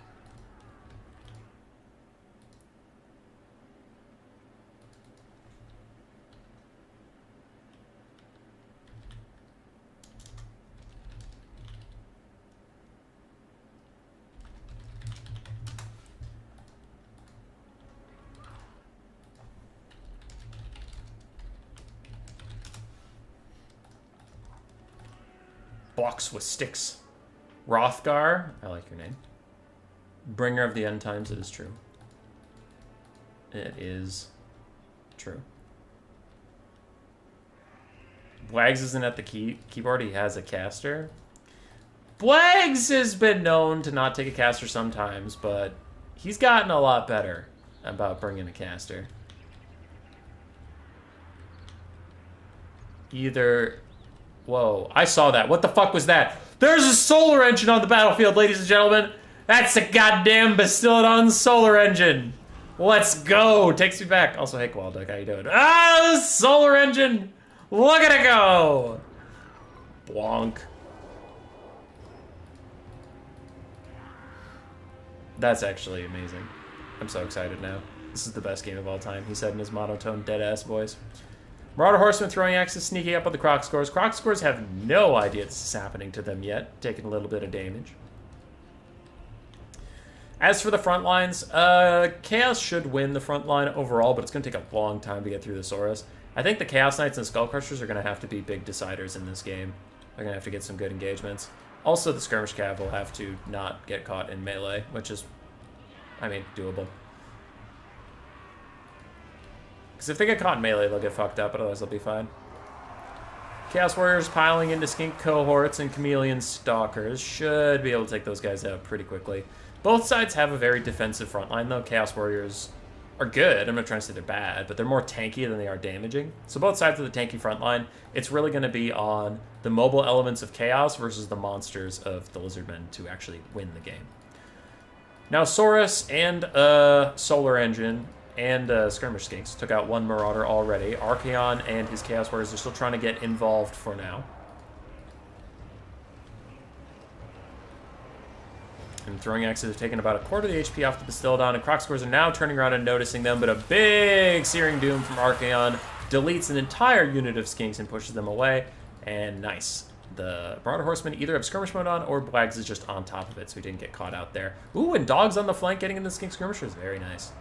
Very nice stuff. Liking Bwags' control. Chaos Knights getting a charge onto the Saurus, though they really don't do well in the charge, and it's not like he gave any incorrect orders. They just kind of do that sometimes. They just plowed into Saurus and did nothing. But, oh, this is nice. Skullcrusher's catching out Croxagores, which is great. And then Archaon catching out the Salon Mage Priest of Life, absolutely slapping that fool right now. And Dogs catching out the Dogs. It's just really, really good for the Chaos Warriors so far. Now, the front line is going to Lizardmen, with the Saurus supported by Croxagores. That is a point of strength for sure. And a Blood Statue of Spite, plus the Bastiladon shooting at the clumped up Skirmish Cav. So Lizard's getting some wins here and there, but another nice Searing Doom doing good damage to the Saurus Warriors, and the Skullcrushers massacring Croxagores is a big win for Chaos. Archie is happy to fight either the Bastiladon or the Lifeslon. Either is completely fine. And the Clawstone Hunters are now getting involved. They're helping out the front line a bit, as these Chaos Warriors are getting massacred. Like, I can't state enough how quickly the Lizardmen are working their way through those Chaos Warriors, which could end up being a problem. Out of the 5 Chaos Warriors, 2 are routing, and 1 is half HP. Skirmish Cap still being alive, firing in at the Croxagores. Skullcrusher's very healthy, Chaos Knight's very healthy, and Archaon's very healthy. Overall, I think the Warriors of Chaos are ahead in this game. They kind of have to be. As with most games that rely on healing, the Lizardmen want to prolong this as long as possible and really take advantage of their healing, and Chaos needs to kill them as fast as possible before their mortal lives wear thin and they die. Laser Lizard is fighting Archaon 1v1 to save the Lifeslon, who has routed off both of the dogs, so the Lifeslon is safe for now, and a lot of Awakening in the Woods have been put onto the Skirmish Cap, doing good damage to them overall. I still don't like that spell. It's not my favorite spell, but it is cheap, and you can spam the army-wide healing, I guess. It's not terrible. Clawstone Hunters being full HP is another thing that I've been ignoring. I've mostly been ignoring it because I haven't noticed them all game. They've been fighting Chaos Warriors, but they're here. Like, Archaon wouldn't want to fight them alone, that kind of shit. But a big break as the Chaos Knights help some Chaos Warriors of Slanesh with Hell Scourges rout off the Croxagores and the Saurus Warriors. If Chaos Knights can chase those down, that would be pretty huge. And Skullcrushers isolate out some Croxagores again, so Chaos getting big wins on the mobile front. The Laser Dino is just about dead. Archaon is finishing it off. And a predictive Searing Doom actually going to hit Saurus Warriors. So Blags is on form tonight, doing pretty good. For Spider's Slicer, a lot of units are routing. The Clawstone Hunters, like we said, are very healthy. The Court of Waddle are also healthy. And you still have 2 Saurus that are well within this fight. Archaon's trying to clear out some Skink Skirmishers, though. He's not good at killing a lot of small units. He's better at dueling. Saurus are going to rally on the high ground. They should be able to outrun the Chaos Warriors and get their leadership back, so they'll be fine. We'll see if it even matters. Oh, another Awakening of the Wood on the Chaos Knights. The Court of Waddle try to hold Chaos Warriors back. They'll probably hop over to help with these Knights as well. And Saurus Spears still grinding away. And here we go. Clawstone Hunters are going all in on Archaon, and with that Toad Rage buff they had on themselves, they did get him down to half HP, but he has Slayer of Kings and Fight or Die. Fight or Die must have just worn off. It's just Slayer Kings now. They're trying to get away as the Skirmish Cav has offered Archaon a little bit of buffering support.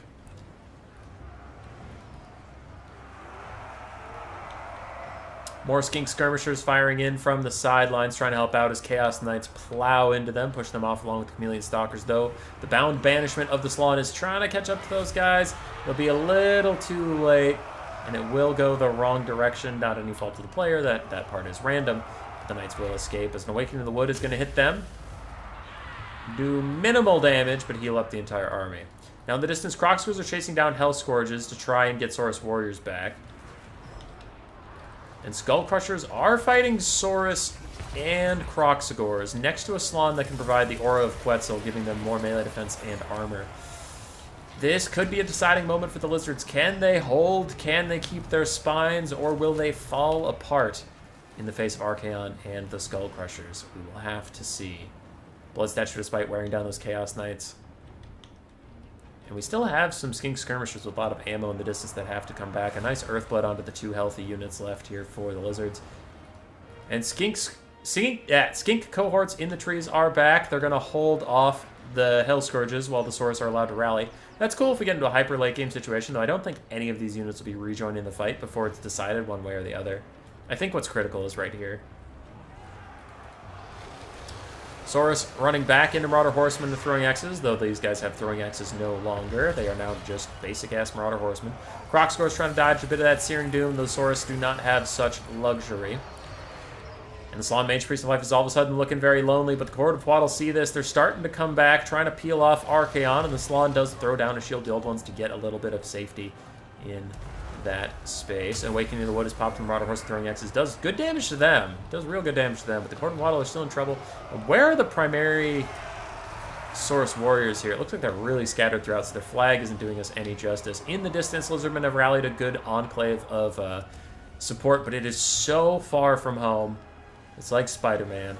I don't know if it'll be here in time. As Croxagores fight to their last, they are doing really, really good work, pushing off so many Chaos troops, but a tear-out does come in for them at last. The Salon is still trying to get away. He does not have any Blood Statuettes left. He has no Banishments left. Just doesn't have a lot of time left. Lizardmen rallying some of their far-flung forces to come back and offer a bit of aid. I don't know if any of it will be in time as Archaon is here. Sora's still grinding away. Salon pops his aura. He does have 56 melee defense now, but Archaon has 80 melee attack and he ain't having any of that shit. Beating you down. More lizards crawling out of the trees to try and support. Salon is trying to get away as the skink cohorts start firing in, offering a little bit of damage. Can the Salon get any healing and stall for those Croxagores and Saurus to rejoin? And these Saurus have fucked off for a bit. They need to keep on keeping on. Ooh. Nice Spirit Leech from Archaon onto the very wounded Clawston Hunters. He just wants to stop them from rejoining the battle in any capacity. He just wants to get rid of them.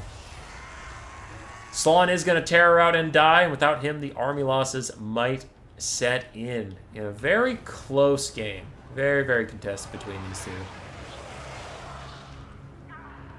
Because Chaos is down to just what you see in front of you. A very injured Chaos Warrior of Slaanesh, Chaos Knight and Skull Crusher that's almost dead, and then Archaon at 1/3 HP. Lizards brought it close, but not enough. GG. That was a banger. That shit slapped.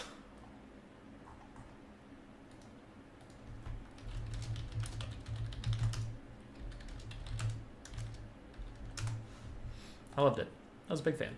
Life Salon, 1,600 value. Croxagores, ROR, 2,300 value, 1,400 on the Razor Dons? No, you are Ripperdactyl Riders. Basic Croxagores really struggled to get value back. Saurus did fine. Chameleon Stalkers did okay. Skink Skirmishers did fine. Skink Cohorts struggled. On the other side, Archaon, 3,500 value. Skull Crushers, 2,700 value. 1,300 for the Chaos Knights.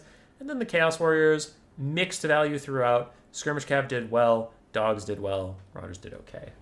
GG. I have to let the cat out.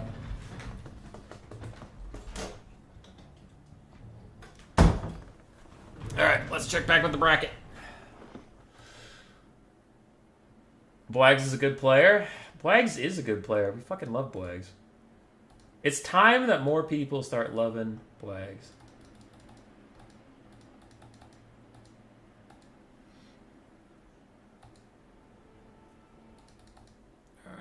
Father Ramran did take the win over Dr. Nerd, so we know he's at 4 wins. Spine Farm and Smiley, I don't know where they're at, and we just saw Bwags beat Lulu. So as for final scores, we know all but 2.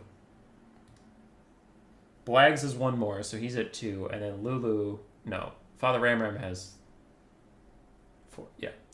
So the Spine Farm could get up to 3, Smiley could get up to 1 and keep Spine Farm at 2.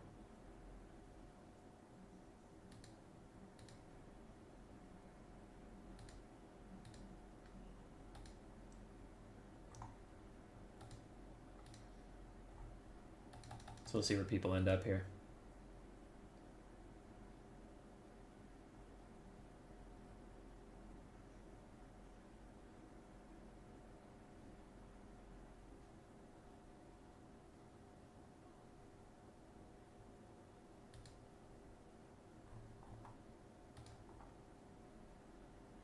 So where are we at? So Dr. Nerd, Wags gets up to 2.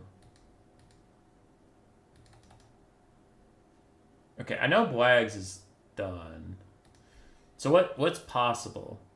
Smiley gets 1 and Spine stays at 2, or Spine goes to 3. Okay, cool. Yeah. Wags versus Nerd.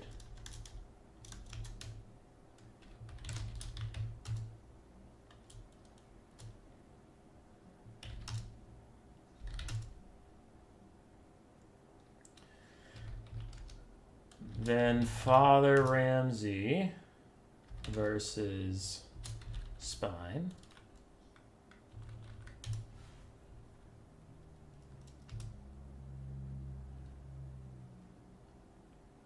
Yeah, because the outcomes are either all three of these players are tied at 2 or Spine Farm is up to 3. So it doesn't matter. He's going to be in the top 4.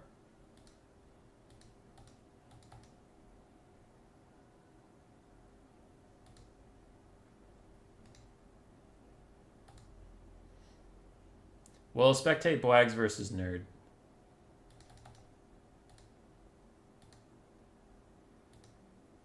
Spaghetti. Alright, Smiley got his dub! That makes me happy. Because that means, I think, yeah, everyone who checked in got a dub, which makes me happy. So everybody got at least one win. Thanks to Lewis Snugglebun and Smiley Riley for playing tonight. They are knocked out. We're going into our top 4. That means we need the MS Paint. We need right here the MS Paint. Spine. Ram.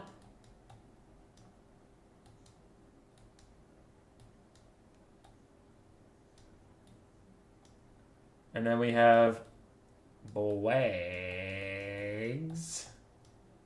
Nerd.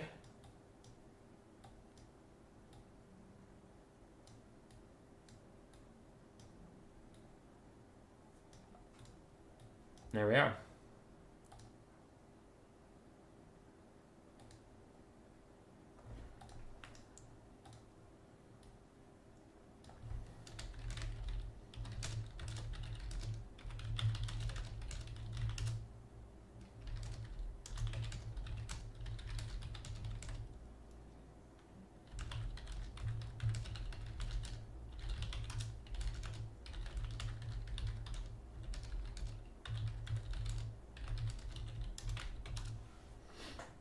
All right.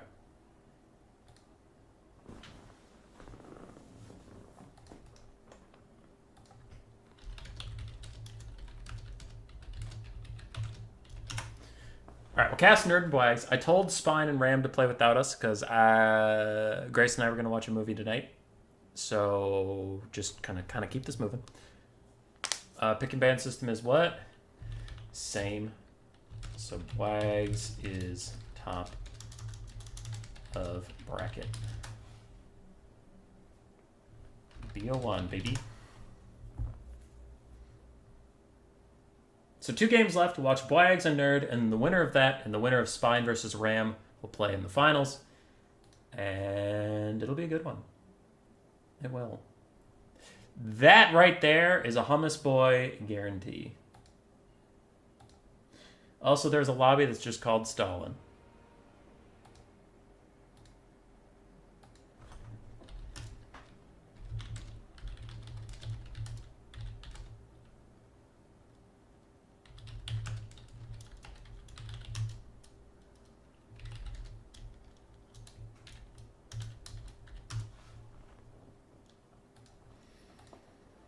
Lobby name is Bwags. I see it. I'm joining it. I'm getting the blocker up. And Dr. Nerd is my clanmate, so I wished him good luck. Good luck, good luck. GG's, thanks for the games. You too, King of Sparta. I don't know if you're listening to the stream the whole time, but I liked your Cav play in Game 1. That's just a really tough matchup. Khorne versus Nurgle is really, really hard, so... yeah, you were fighting an uphill fight. I'm glad you got a win. I generally just like for people to at least get one win. Because I know when I sit down and play and get fucking slapped, I'm just like, okay, that was cool. Glad I wasted my fucking time. So, happy you got one in the end, man. And Lulu, that's fair, man. That last game was good. The last game was good. I liked it. It was nice and close. I would have to sit and really analyze it to have an opinion on the Croxagores in the distance, but like, if those Croxagors and Saurus and all that stuff had been right on top of your caster, like teleported in the late game on top of your caster, I think that would have been a down to the wire last melee attack wins it all kind of thing. But they weren't there. And it's not like a mistake because how they got there was fucking obvious, right? The Croxagors, Skinks, and the Saurus all routed in the same direction, then rallied, but they rallied really far away, fought their way back, but they just couldn't get there in time. Like, that's obvious. But I'm saying the forces on the battlefield, it was very possible for the Lizards to win. It was just Warriors of Chaos shepherded them so far away before they were allowed to rally that they just weren't a factor in the game. But it was a pretty close affair.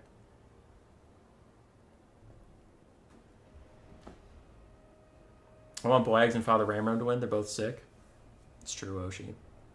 Well, Oshi, I was talking about you earlier in the stream. I was talking about you. I was talking shit. I wasn't saying nice things, but I was talking about you.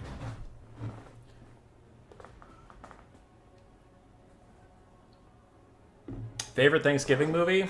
The only Thanksgiving movie I even know of is, like, Happy Thanksgiving, Charlie Brown.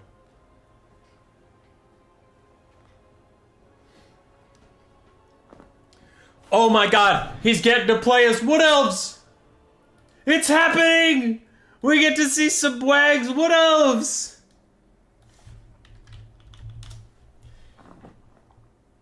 Dude, I love watching Wags play Wood Elves.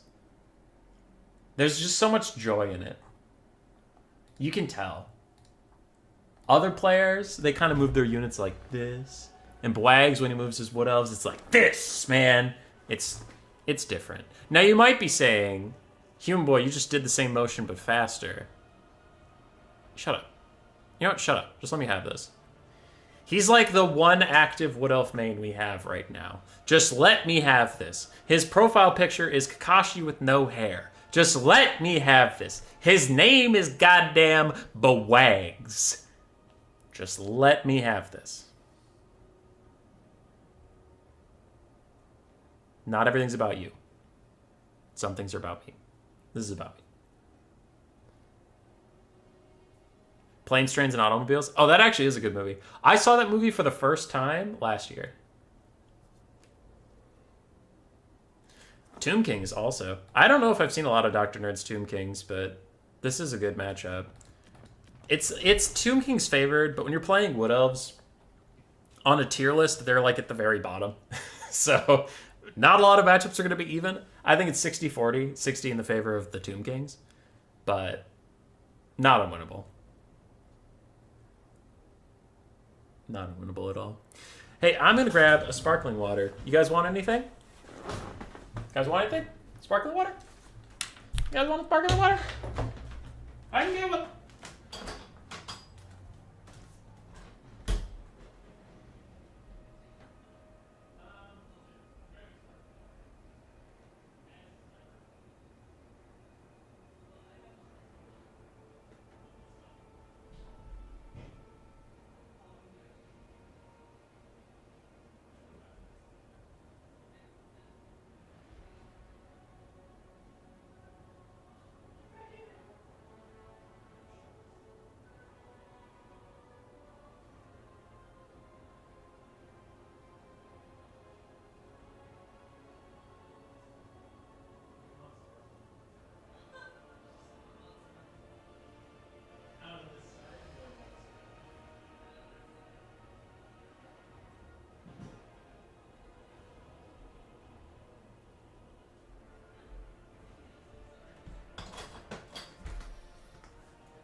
Coffee, 2 milk, 1 sugar. 4.1, I can grab that. Iced tea. Take it on ice, nice. We have crazy good viewership for a night stream. We're sitting at 50 people, which, all right, I'm watching my feet. So the last time I said we're having crazy good viewership on a night stream, I kicked the power cord beneath my desk and I unplugged my PC. So I'm not going to do that. But we do have good viewership right now. I appreciate all you for being here.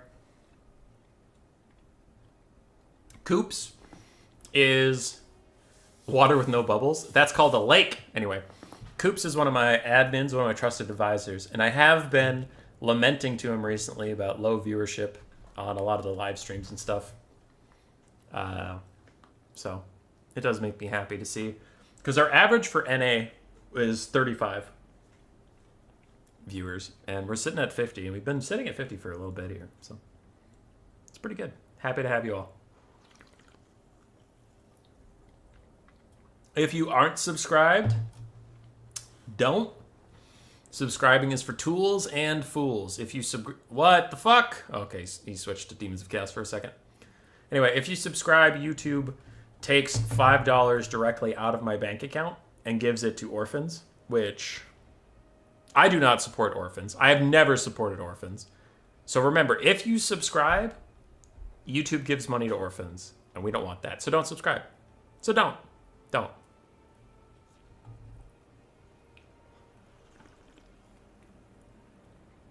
49 people and 1 Norwegian.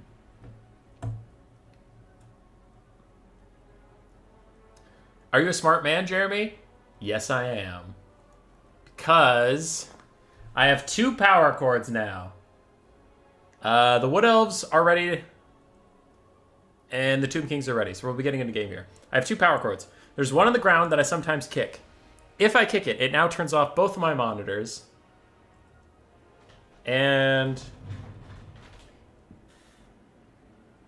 my sound system. There's a power cord that is duct taped to the underside of my desk at the far back. I would have to reach so high to kick it, and that is hooked up to just the computer. So that if I hit that other power cord, which I have, everything besides the computer turns off. But the stream keeps running, and that's the important part.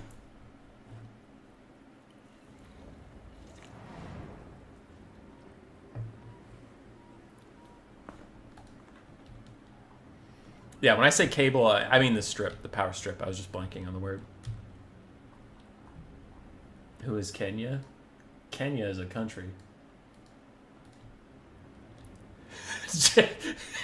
One, Jeremy, I haven't seen you for a while. Hope you are doing well, my friend. And 2, if I had all my shit perfectly together, would you even like me anymore? Come on, Jeremy. Be honest with yourself. Also, like I said, I haven't seen you for a while, so I hope you are doing well.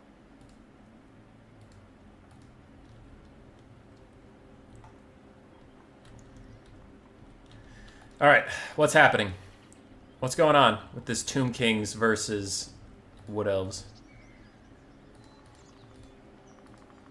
That's a lot of Nakar horsemen.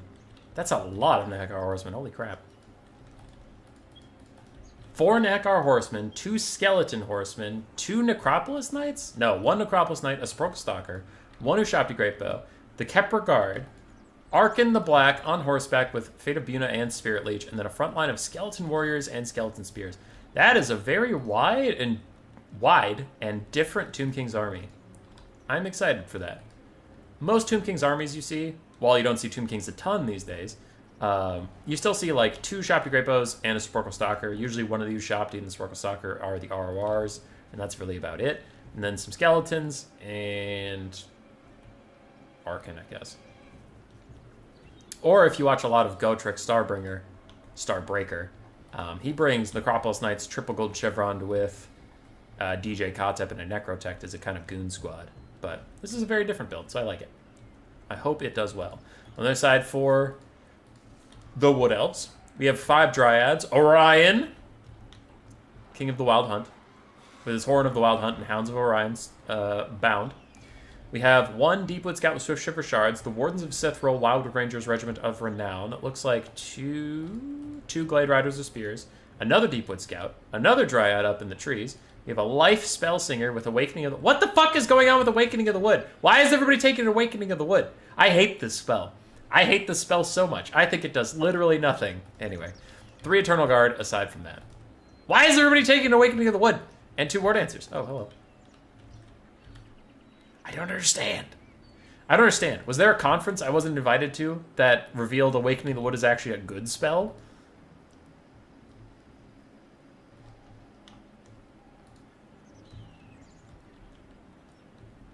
You watch the streams after the fact more than live? That's alright. I thought you just abandoned me like everybody else had. Everyone. Man, when this battle starts, I wonder who gets orders first. Skeleton Horsemen or the Dryads? Anyway, as far as the actual matchup goes, I'm a little concerned for the Wood Elves, honestly. We'll see. We'll see how fast they can get through the Skeletons. If they can get through the Skeletons nice and quickly with the War Dancers and the Dryads, they'll be okay. But if this is a prolonged fight, they're just going to lose. And we're off. Horsemen fighting Dryads. Now, Horsemen are taking a debuff for being in the trees, and Dryads, I don't think they get buffs for being in the trees. Maybe. I think they just pass through trees. I don't know. And Glade Riders catch Skeleton Horsemen. Deepwood Scouts are trying to fall back, and more Dryads are coming in. So this is actually going pretty well for the Wood Elves. I think they're very happy with this trade so far. So that's all going well. On the other side, Orion's Spirit Leeched and getting shot by Sporkle Stalkers. He's going to want to fall back there a little bit. And Glade Riders of Spears with the Horn of the Wild Hunt giving them 64 charge bonus. They have an impressive charge with not much after it, as they are going to get ground down and dragged into the dust. War Dancers are moving up through the trees, and the Dryads have already hit that front line. Again, the Horn of the Wild Hunt giving them a little bit of charge bonus, but the Nakar Horsemen should charge right back. They kind of get blunted in their own Skeleton Warriors and don't get that much damage off, but the Necropolis Knights are here to more than make up for that. An Eternal Guard with their spears could surround and do good damage to the Necropolis Knights. Arkin's Skeleton Summon stops more Eternal Guard, and the Spellsinger of Life is currently getting sniped out just a little bit by our friends the Ushapti Greatbows. Awakening of the Wood is going to damage some Skeletons. In the woods, Orion's fighting, but up here, yeah, the Undead were cleaned up. Now, the Wood Elves do have to get all these forces back in gear and get them into the fight. It's great that they won that flank, but if they sit up here, then that is just wasted for them, unfortunately. Tomb King's getting some of their army passive for some healing. Nakar Horsemen taking a lot of damage as Orion intercepts some on the side, and so do the Wardens of Sithril, who, as long as they're in the woods, get a 12 extra bonus versus large. They are super happy to be fighting in this forest flank right now. But Deepwood Scouts are all alone, and some Nakar Horsemen are breaking through the enemy lines to run these poor little Deepwood Scouts down. The frontline fight, the Kepler Guard are holding, as are the Necropolis Knights, but War Dancers got past the front line, and so did these Glade Riders with Spears. I think the Glade Riders with Spears, yeah, they're from the forest. The forest fight is now rejoining the center. Wood Elves taking a lot of damage on this main drag, but the Ushaptis are under duress now, and I would kind of like for these War Dancers to flank over here and just get some nice shots onto this chaff. War Dancers are so good at clearing out chaff. But they're trying to stop the Great Bows from firing, and that is fair enough, as the Ushapti Summon also comes out, and the Necropolis Knights come back. It looks like it was all a trap, it was all a bait, and you were in fact baited, as these Glade Riders and War Dancers are taking a lot of damage. In the distance, Nakar Horsemen have half health the Deepwood Scouts, who are fighting back quite well. Doing good damage to the Nakar Horsemen. We'll see if they can... If the Nakar Horsemen can stay in long enough to actually rout those Deepwood Scouts. Earthbloods and Awakening of the Woods coming out, but another Spirit Leech onto the Spellsinger of Life, who is also getting shot by Sporkle Stalkers right now. And she is on foot, but she kind of floats above the ground, which actually makes her easier to shoot for the enemy, so a little unfortunate there. Ushapti Greatbows are firing at something. Only the heavens know what they're shooting at right now. Now they turn on to Orion. Damage values are very equal. Balance of power is also very equal, and I do tend to agree. Deepwood Scouts surprisingly beating back the tide of the Nakar Horsemen. They're going to secure their own position in the backline. But can the Tomb Kings finish off that Spellsinger of Life before she heals herself up any? That will be a very important question to answer. As Necro Knights plow through the Deepwood Scouts, taking half their HP on the charge. What the fuck? They're still going! I don't know what that charge was, but it happened. It happened. It did really good damage. Spirit Leech plus a charge from Arkin could be a turning point in this game, though, into the Tomb King's favor. He is going to snipe out the Spellsinger, and I severely doubt he's going to let her come back. Now, Eternal Guard are harassing Sporkle Stalkers, which is good for the Wood Elves, and Ushapti are still under attack by Glade Riders with Spears, which is still good for the Wood Elves. But losing your caster is such a brutal blow that I really don't think any trade could be worth it. Tomb Kings are running out of gas, though. That is something to be concerned about. Orion has plenty of healing of his own with the Cloak of Isha, so he's not super worried about getting poked. And just look at this front line. It's fading away for the Tomb Kings. They're running out of steam. And these Ushapti and Sporkle Stalkers are a lot of that balance of power, and pretty soon they'll just be doggedly pursued by infantry for the rest of the game. Necropolis Knights are slowly falling, though they did kill an entire Deepwood Scout. I'm not trying to say they didn't do anything, but they are falling. The Tomb Kings are just running out of width. Orion is now on the case of chasing the Ushapti down. The Wardens of Sith will probably just have to force path onto Sparkle Stalkers for the rest of this game. Though Arkin might have a Fate of Buna for them. And if he does, that's very problematic for the Wood Elves. Now this is great. Ushabti being stuck in Orion and Spears, they're just going to take so much damage that it won't really matter. Orion takes another Spirit Leech, which is fine. He still has 2 Hounds of Orion, both of which should go on to the Kepler Guard. Oh, wow! The Spellstinger's life's back! How the fuck did that happen?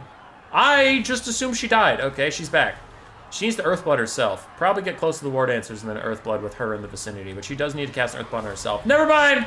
Never mind! She can just fucking die.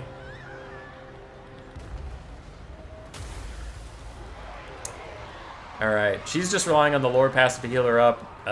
Necropolis Knights are back in, but the Ushabti Great Bows fade away. Arkin is still kiting out a little bit. And the Kepler Guard are trying to do their best, but the Hounds of Orion are here. Now, do the Hounds of Orion betray the Wood Elves? Not really. They didn't go into the Kepler Guard, but they didn't go into the Dryads either. They just kind of fucked up. Oh, they're back in, baby! I didn't know a spell could rear charge, but it is. It did okay. Tomb King's now starting to fall apart. Another Spirit Leech for Orion. Sparkle Stalker's getting away in the distance, but the War Dancers are after them. Kepler Guard still holding it down, but War Dancers and the Deepwood Scouts poking in should be able to clean up the Kepler Guard. I think the Tomb Kings are out of this.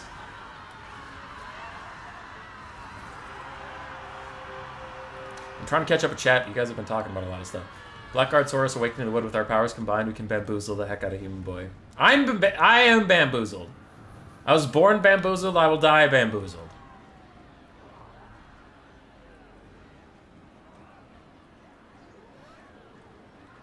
Alright. Anyway, back at this, now that I'm looking. Kepler Guard crumbling, pretty close to disintegrating. Sparkle Stalkers and Arkin trying to get some distance. Like I said, if he has a Fate of Buna for those Wardens of Cithral, that could be alright, but honestly, I don't even know if that's enough. If the Sparkle Stalkers can delete Orion, which I don't think is likely, but let's just say, if they delete Orion, and then there's a Fate of Buna for the Wardens of Cithral, maybe Arkin and the Sparkle Stalkers can carry? I don't think so, but maybe?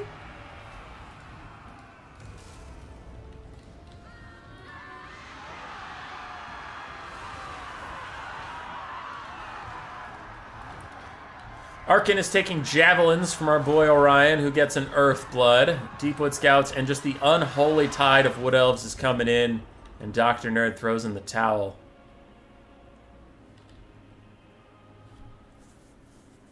And Lulu banned this man's Wood Elves for so long. He finally got to play them, and it'll take him to finals. For Dr. Nerd, you got some dubs today. You got some dubs today. Nekar Horsemen did not great. I don't know what's wrong with that unit. I feel like they just suck. Because, like, you got them onto the right targets. You ran down Deepwood Scouts. The Deepwood Scouts just beat up your Nekar Horsemen, which is fucked. But the Necro Knights did better than I thought they would, so I'll give you that. Necro Knights did better than I thought. Nekar Horsemen did bad. So GG. And it was not Nurgle, which does make me happy.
Alright, sorry, I was just typing a nerd a little bit. What are we doing? Who's around me right now? What's going on? Father Ramsey and Spine Farm. Well, let me know how it goes. We chill.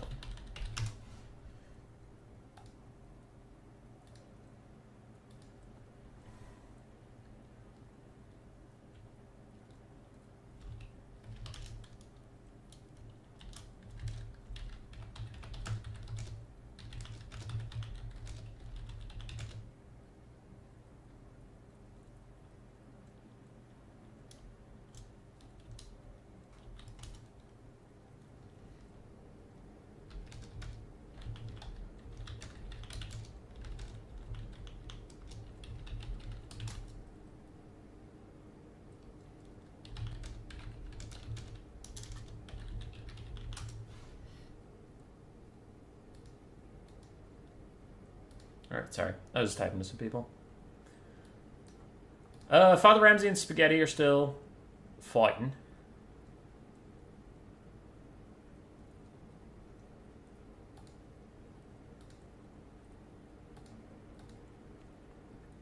So let's pull up the MS Paint degeneracy. So Dr. Nerd is eliminated. I'm going to put a little exclamation point next to his name. Oh, okay, that went all off the board. We'll put Bwags down here.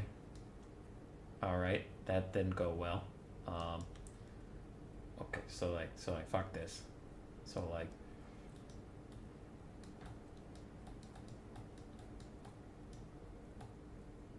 right there. Oh no. Okay, it's still not very clear. Let's put the green on there. Right there. That's Bwags. But we gotta attach the A. And then the W's a little jank, but we'll leave it. So that's Bwags. And up here, Spine and Ram are still fighting. So yeah.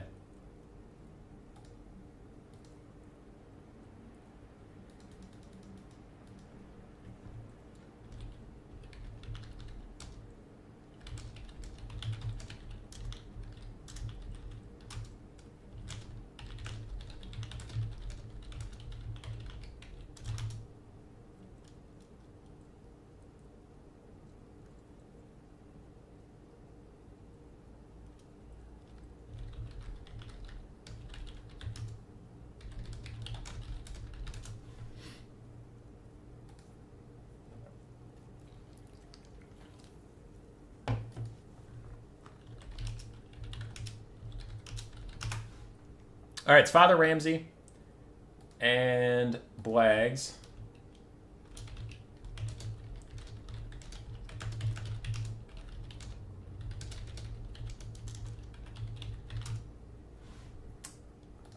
Sorry, I was just typing to the players, so let's get you back over here where you can see what's going on.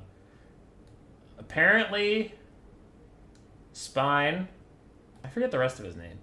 I mean, Spaghetti here, the Spine Farm. The Spine Farm went Dwarves into Skaven, which is like an unwinnable, terrible matchup for the Dwarves, and apparently came down to less than 100 bottles. That's kind of pog. So now we have the Father.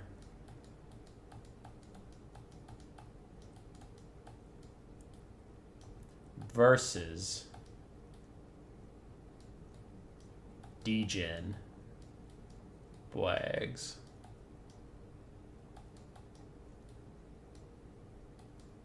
We don't like Bwags. This is the anti-Bwags channel. Here. Pull up a new one. Don't save. Pull up a new one. Bwags equals Stinky.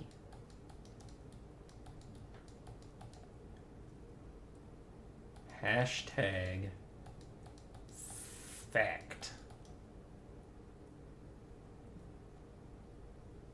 Hold on. Bring up a new one. Give me another one. As I stall for time while these guys make a lobby and do some picks and bans and bullshit. So here, let's do a tier list. Tier list. Alright, up here we have S, A, B, F. Alright, that is our tier list. Father Ram, he's like here, right? Father R. Father Ram, he's right in there. He's an A tier. He's solid. He's good. He's good. Bwags, down in F tier. Unless he wins. Unless he wins. Because if he wins, S tier.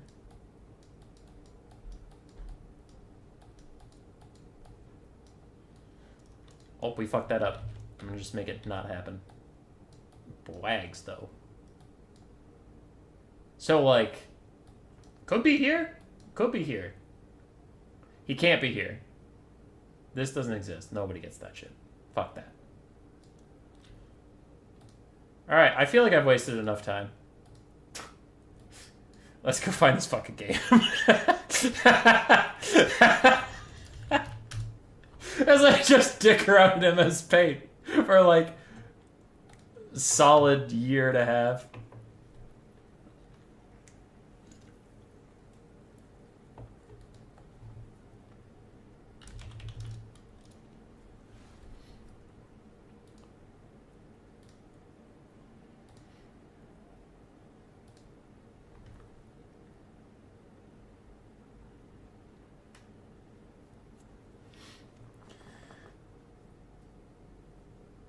I will never feel bad about my penguinship again. Can I be in the F tier list? Oh, who's the pick against Skaven because Dwarves was not? Slaanesh, Beastmen, kinda? No, let's go in order. So this, like, the first thing I say is the best against Skaven, and then everything after that is less good. Ogre Kingdoms, Slaanesh, Warriors of Chaos, Demons of Chaos and Beastmen are at the same level. And then Vampire Counts, I put an asterisk next to. Vampire Counts are good against Skaven, but you have to be good at Vampire Counts to do it. It's not something where you can just lock it in and kind of play it, because front to back, like, Skaven can just demolish the Vampire Counts. You need to be really good about...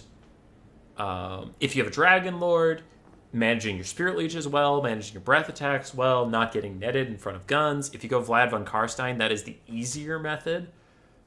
You have a little less agency, but it's also less about your Dragon Lord diving in. But, like, with Vlad, then you really need your Vargeist to carry, you need your Blood Knights and Black Knights to be doing well, and things like that. So, yeah, Vampire Counts on paper counter them, but I would seriously recommend only a Vampire Counts player take that matchup. Because I guess what I'm trying to say is if a rookie Skaven player and a rookie Vampire Counts player take that matchup, Skaven are going to win because they're just going to take a bunch of globes and blast your ass, and their brain's going to be off, and they'll be clicking three times a minute and still win, right? But if you're really good about all, like, the Vampire Counts shenanigans, then yeah, you'll be fine. But Ogre Kingdoms is by far the easiest, by far. Grab some Stonehorns, grab some Ogre Bulls, grab some Ogre Bulls with Iron Fists, and just run at them. You have... Skaven are weak to three things: leadership bombs, healing, and mass.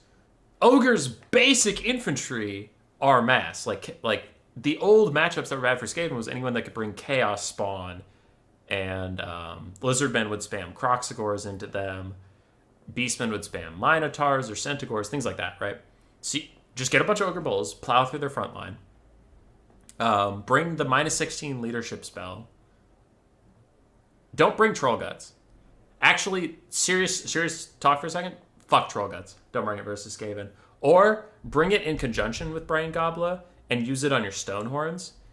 But Brain Gobbler is way more important because the Ogre's passive charges off of Skaven routing, so you just want to route them and then run them down. Anyway, get a bunch of Ogre Bulls, some Noblars, 2 Stonehorns, one of which is the Hunter hero, the other one's just a naked Stonehorn. And then you want the Caster Lord with Troll Guts and Brain Gobbler. And that's really it. Just spam as many Bulls as you can. Bulls and Iron Guts after that point. And you just run at them. That's all. Put the Noblars into melee first, then run at them with the Ogres.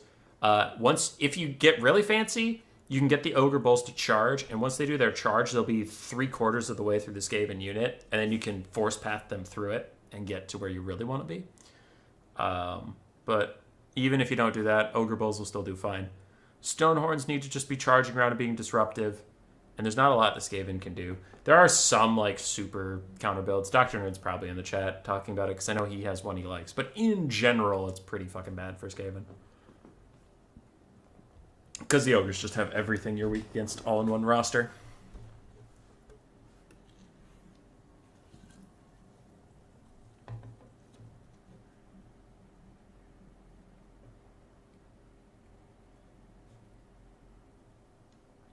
Oh, I did hate against...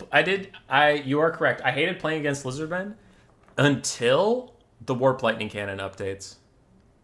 The Warp Lightning Cannon updates are amazing versus Lizardmen. I take 2 now versus Lizardmen specifically. Oh, it's so good. It's so fucking good. They're good against Slans. They're good against the Dread Saurian. They're good against Ripperdactyls. They're so fucking good. Yeah, no. I have a new build that made that not as unplayable. Hey, Tequila Sunset.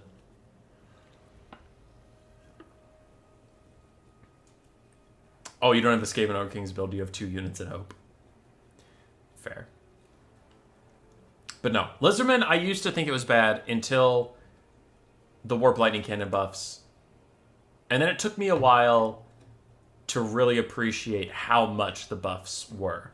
Because I saw them and I'm like, oh, that's neat. And I tried them in testing once. I was like, okay, that's kind of neat. But I didn't really try them in competitive games until, like I said, I was just getting destroyed in the Lizardman matchup so often. I was like, fuck it, just fuck it. And I took a game with 5 Warp Lightning Cannons versus a friend, just to be stupid. But then, like, the game was kind of close, and I took 5 fucking Warp Lightning Cannons, and I was like, okay. So, maybe not 5, but we're on to something. And I got 2.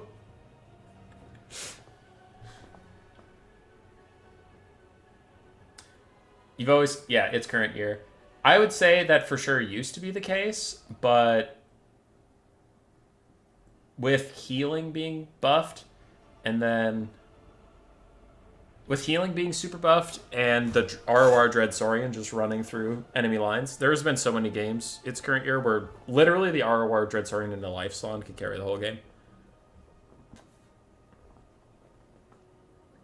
But yeah, it was very much a new phenomenon, and Ripperdactyl Riders.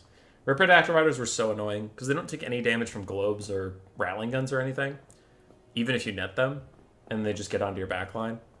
But I'd have to show you my Skaven build, but I keep some Triads, Eshin Triads, on the backline, so they're just sitting next to my globes, and if the Ripperdactyls come say hello, they just get Triaded in the mouth. I also take Wolf Rats, because Wolf Rats are good at saturating the area, with a Packmaster giving them melee attack buffs. So if the Ripperdactyls land, I deal with them in melee. My Warp Lightning Cannons are constantly pinging down the Dread Saurian. And... what are we doing? I lost my train of thought. Oh, yeah. And then I have Plague Monks on the front line to actually win the front line, which is upsetting for the Lizardmen. Because the problem with Skaven, usually, and I'm not saying like they're underpowered, I'm talking about like just how the faction works, is your front line's going to lose. So you're on a timer, and it's, can you kill enough stuff before time's up and your front line falls apart? But versus Lizardmen, I noticed they were just spamming skinks into me, because of course they wouldn't take Saurus, you have poison and globes, right? Well, no skink can beat Plague Monks. And I know I've been on a Plague Monk rant, so I'm not going to go into the whole fucking thing. But anyway, I have a front line of Plague Monks, so actually my front line wins, which means I'm never on a timer. So the timer's removed. So now the game is just, can the Ripperdactyls and the Dread Saurian kill everything? And with Triads scattered, the Ripperdactyls can't, with my dog supporting. With 2 Warp Lightning Cannons that I keep very far apart, and that's important when I set up my build. They're very far apart, because the Dread Saurian can only go to one of them, and the Dread Saurian's whole fucking thing is he's a scary monster, and he has a -8 leadership aura. Keep the Warp Lightning Cannons very far apart, because Dread Saurian's going to walk over to one, he's going to hit it, he's going to kill one of the 4 models, it doesn't matter, he's going to rout your crew.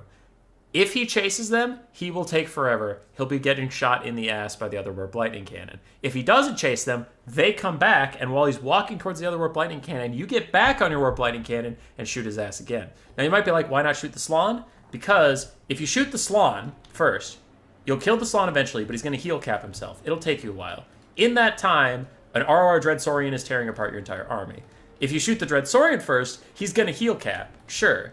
But when you kill him, you turn, and now you have a useless-ass Slon with full HP, but who cares, right? So if you're going to heal cap him anyway, kill the Dreadsaurian, because the Slon's useless without him. If you kill the Slon, there's still a fucking Dreadsaurian to deal with. Anyway, I got passionate about that. I'm sorry. I'm sorry for being excited about this game. What do we think? Empire Dwarves? Not Pog. Double Steam Tank? I'm back in. 2 Steam Tanks, a Hellstorm Rocket Battery, 2 Great Swords, a front line of Swordsmen, 2 Empire Knights, and 1 outright of Grenade Launchers in the Vanguard. We have Balthasar Gelt with Final Transmutation and Searing Doom. So do Rattling Guns not work? I found they're too easy to disrupt. Or Blinding Cannons are strangely tanky. On the other side, we have 5 Miners with Blasting Charges, 2 regular Miners, a Hammerer, 2 Rangers with Great Weapons, triple Cannon, 2 Thunderers, and Ungrim Iron Fist with a Troll Hammer Torpedo backing them up. God damn. Do Blasting Charges count as ranged? Yes, they do.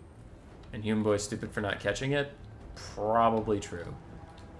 I'll ask, if after the game the Empire wins, it doesn't matter. If after the game the Dwarves win, I'll ask if the Empire player cares. I don't want to put pressure on him, because anybody can do what they want, but I don't think Bwags will care.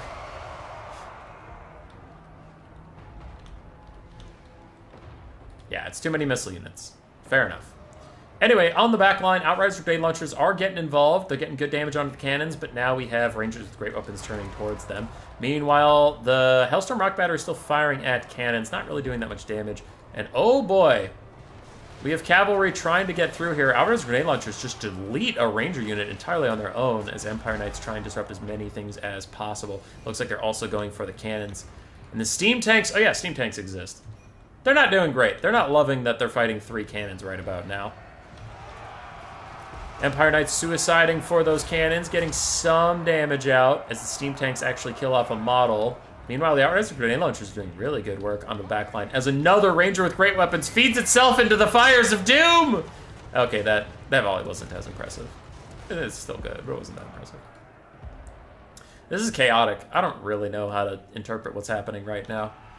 Steam Tanks, the Hellstorm Rocket Battery still firing. Miners Blasting Charges are about to delete themselves some swordsmen. Look away. Look away, children! Those are all dead swordsmen. Meanwhile, on the back line, the Outriders Grenade Launchers continue to scrap it out with cannons and Rangers alike, but they are slowly losing to the Rangers, though, with Empire Knights rallying in the backfield behind the Dwarven cannons.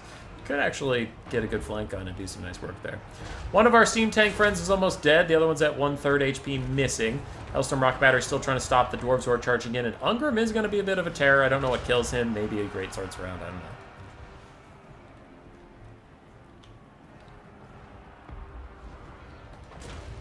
Alright.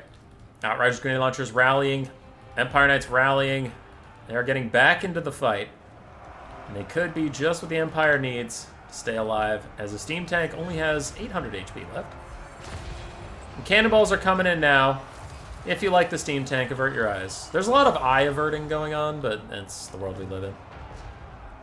Ooh, actually, no cannons are targeting the Steam Tank. He gets off scot-free. Earlier play match room opponent brought 1 more ogre than allowed, but I'm not sure if that turned the scales enough. Lulu, it really depends on you and what you want to do. I personally, and I'm not recommending this, I'm just telling you what I do. I personally assess the rule break and see if it mattered. Like, if I get destroyed in 30 seconds, I'm not going to look at somebody and be like, you took 1 too many swordsmen. The game was over, bro. But you are well within your rights if someone breaks the rules to ask them for a replay or to tell them that they broke a rule or whatever. I would always recommend being nice about it. I wouldn't recommend being an asshole. But yeah, you're within your rights to do that and ask for like a replay or whatever. If you won and there was a rule break, just mention it maybe to them, not to the refs. The refs don't give a fuck. If you won and there was a rule break on the other guy's side, okay, but just tell them so that they don't do it again. You know. But generally, it's better to be like nice about it than get all up in their face. Yeah, so this is not going great for the Empire, by the way. Really nice seeing Doom. But double steam tank did not seem to be the tech. Triple cannons are countering it very nicely. Marked by Ulfar, making our poor friends, the Greatswords, take a lot more damage than they otherwise would. And the Empire's cav flank did okay. They wrecked a whole bunch of these Rangers with great weapons. But it wasn't enough, as the miner tide... Not a tide of children, a tide of miners. Mining is their profession. The tide of miners, not children though. Like, miners, not miners. Anyway. The Dowie tide overran the poor steam tanks. And also the cannons kind of fucked them up. GG.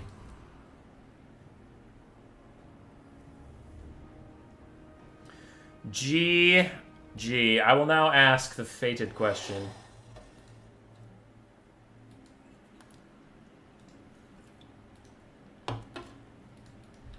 Your opponent brought too many ranged units. You are technically allowed a replay if you want it. I don't think it mattered. Alright, he already said no. Alright, he said no. We continue on. 300 damage value and 400 damage value for the steam tank. The Hellstorm Rocket Battery outshot both of them. Steam tanks are bad.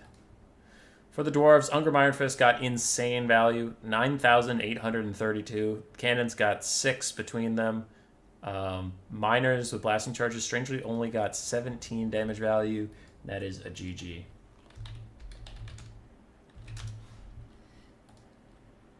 Alright, yeah, Blag said he doesn't give a shit. Congratulations to Father Ram for winning our new player tournament this week. That means he gets the esteemed title of Bone Ripper. It has no benefits and just makes you so you can't play in new player tournaments in the future. So it's actually a detriment. So did he really win? Or did Blags win? Because Blag still gets to play. On a more serious note, I do try to host Bone Ripper events sometimes. I haven't been hosting a ton of events. I've been kind of on life support while waiting for patch 4.1. But tonight's stream was a breath of fresh air. It was fun to have fun with the game again. I really didn't notice that many bugs. I just had some fun. So hopefully you guys who hung out with me did too. I'll check chat one more time before logging off for the night. But yeah, I'll give Father Ram his new title, and congratulations to him. Always happy to see him. Well played to all players. This was the best stream in a hot minute. Congrats to Father Ram with the W.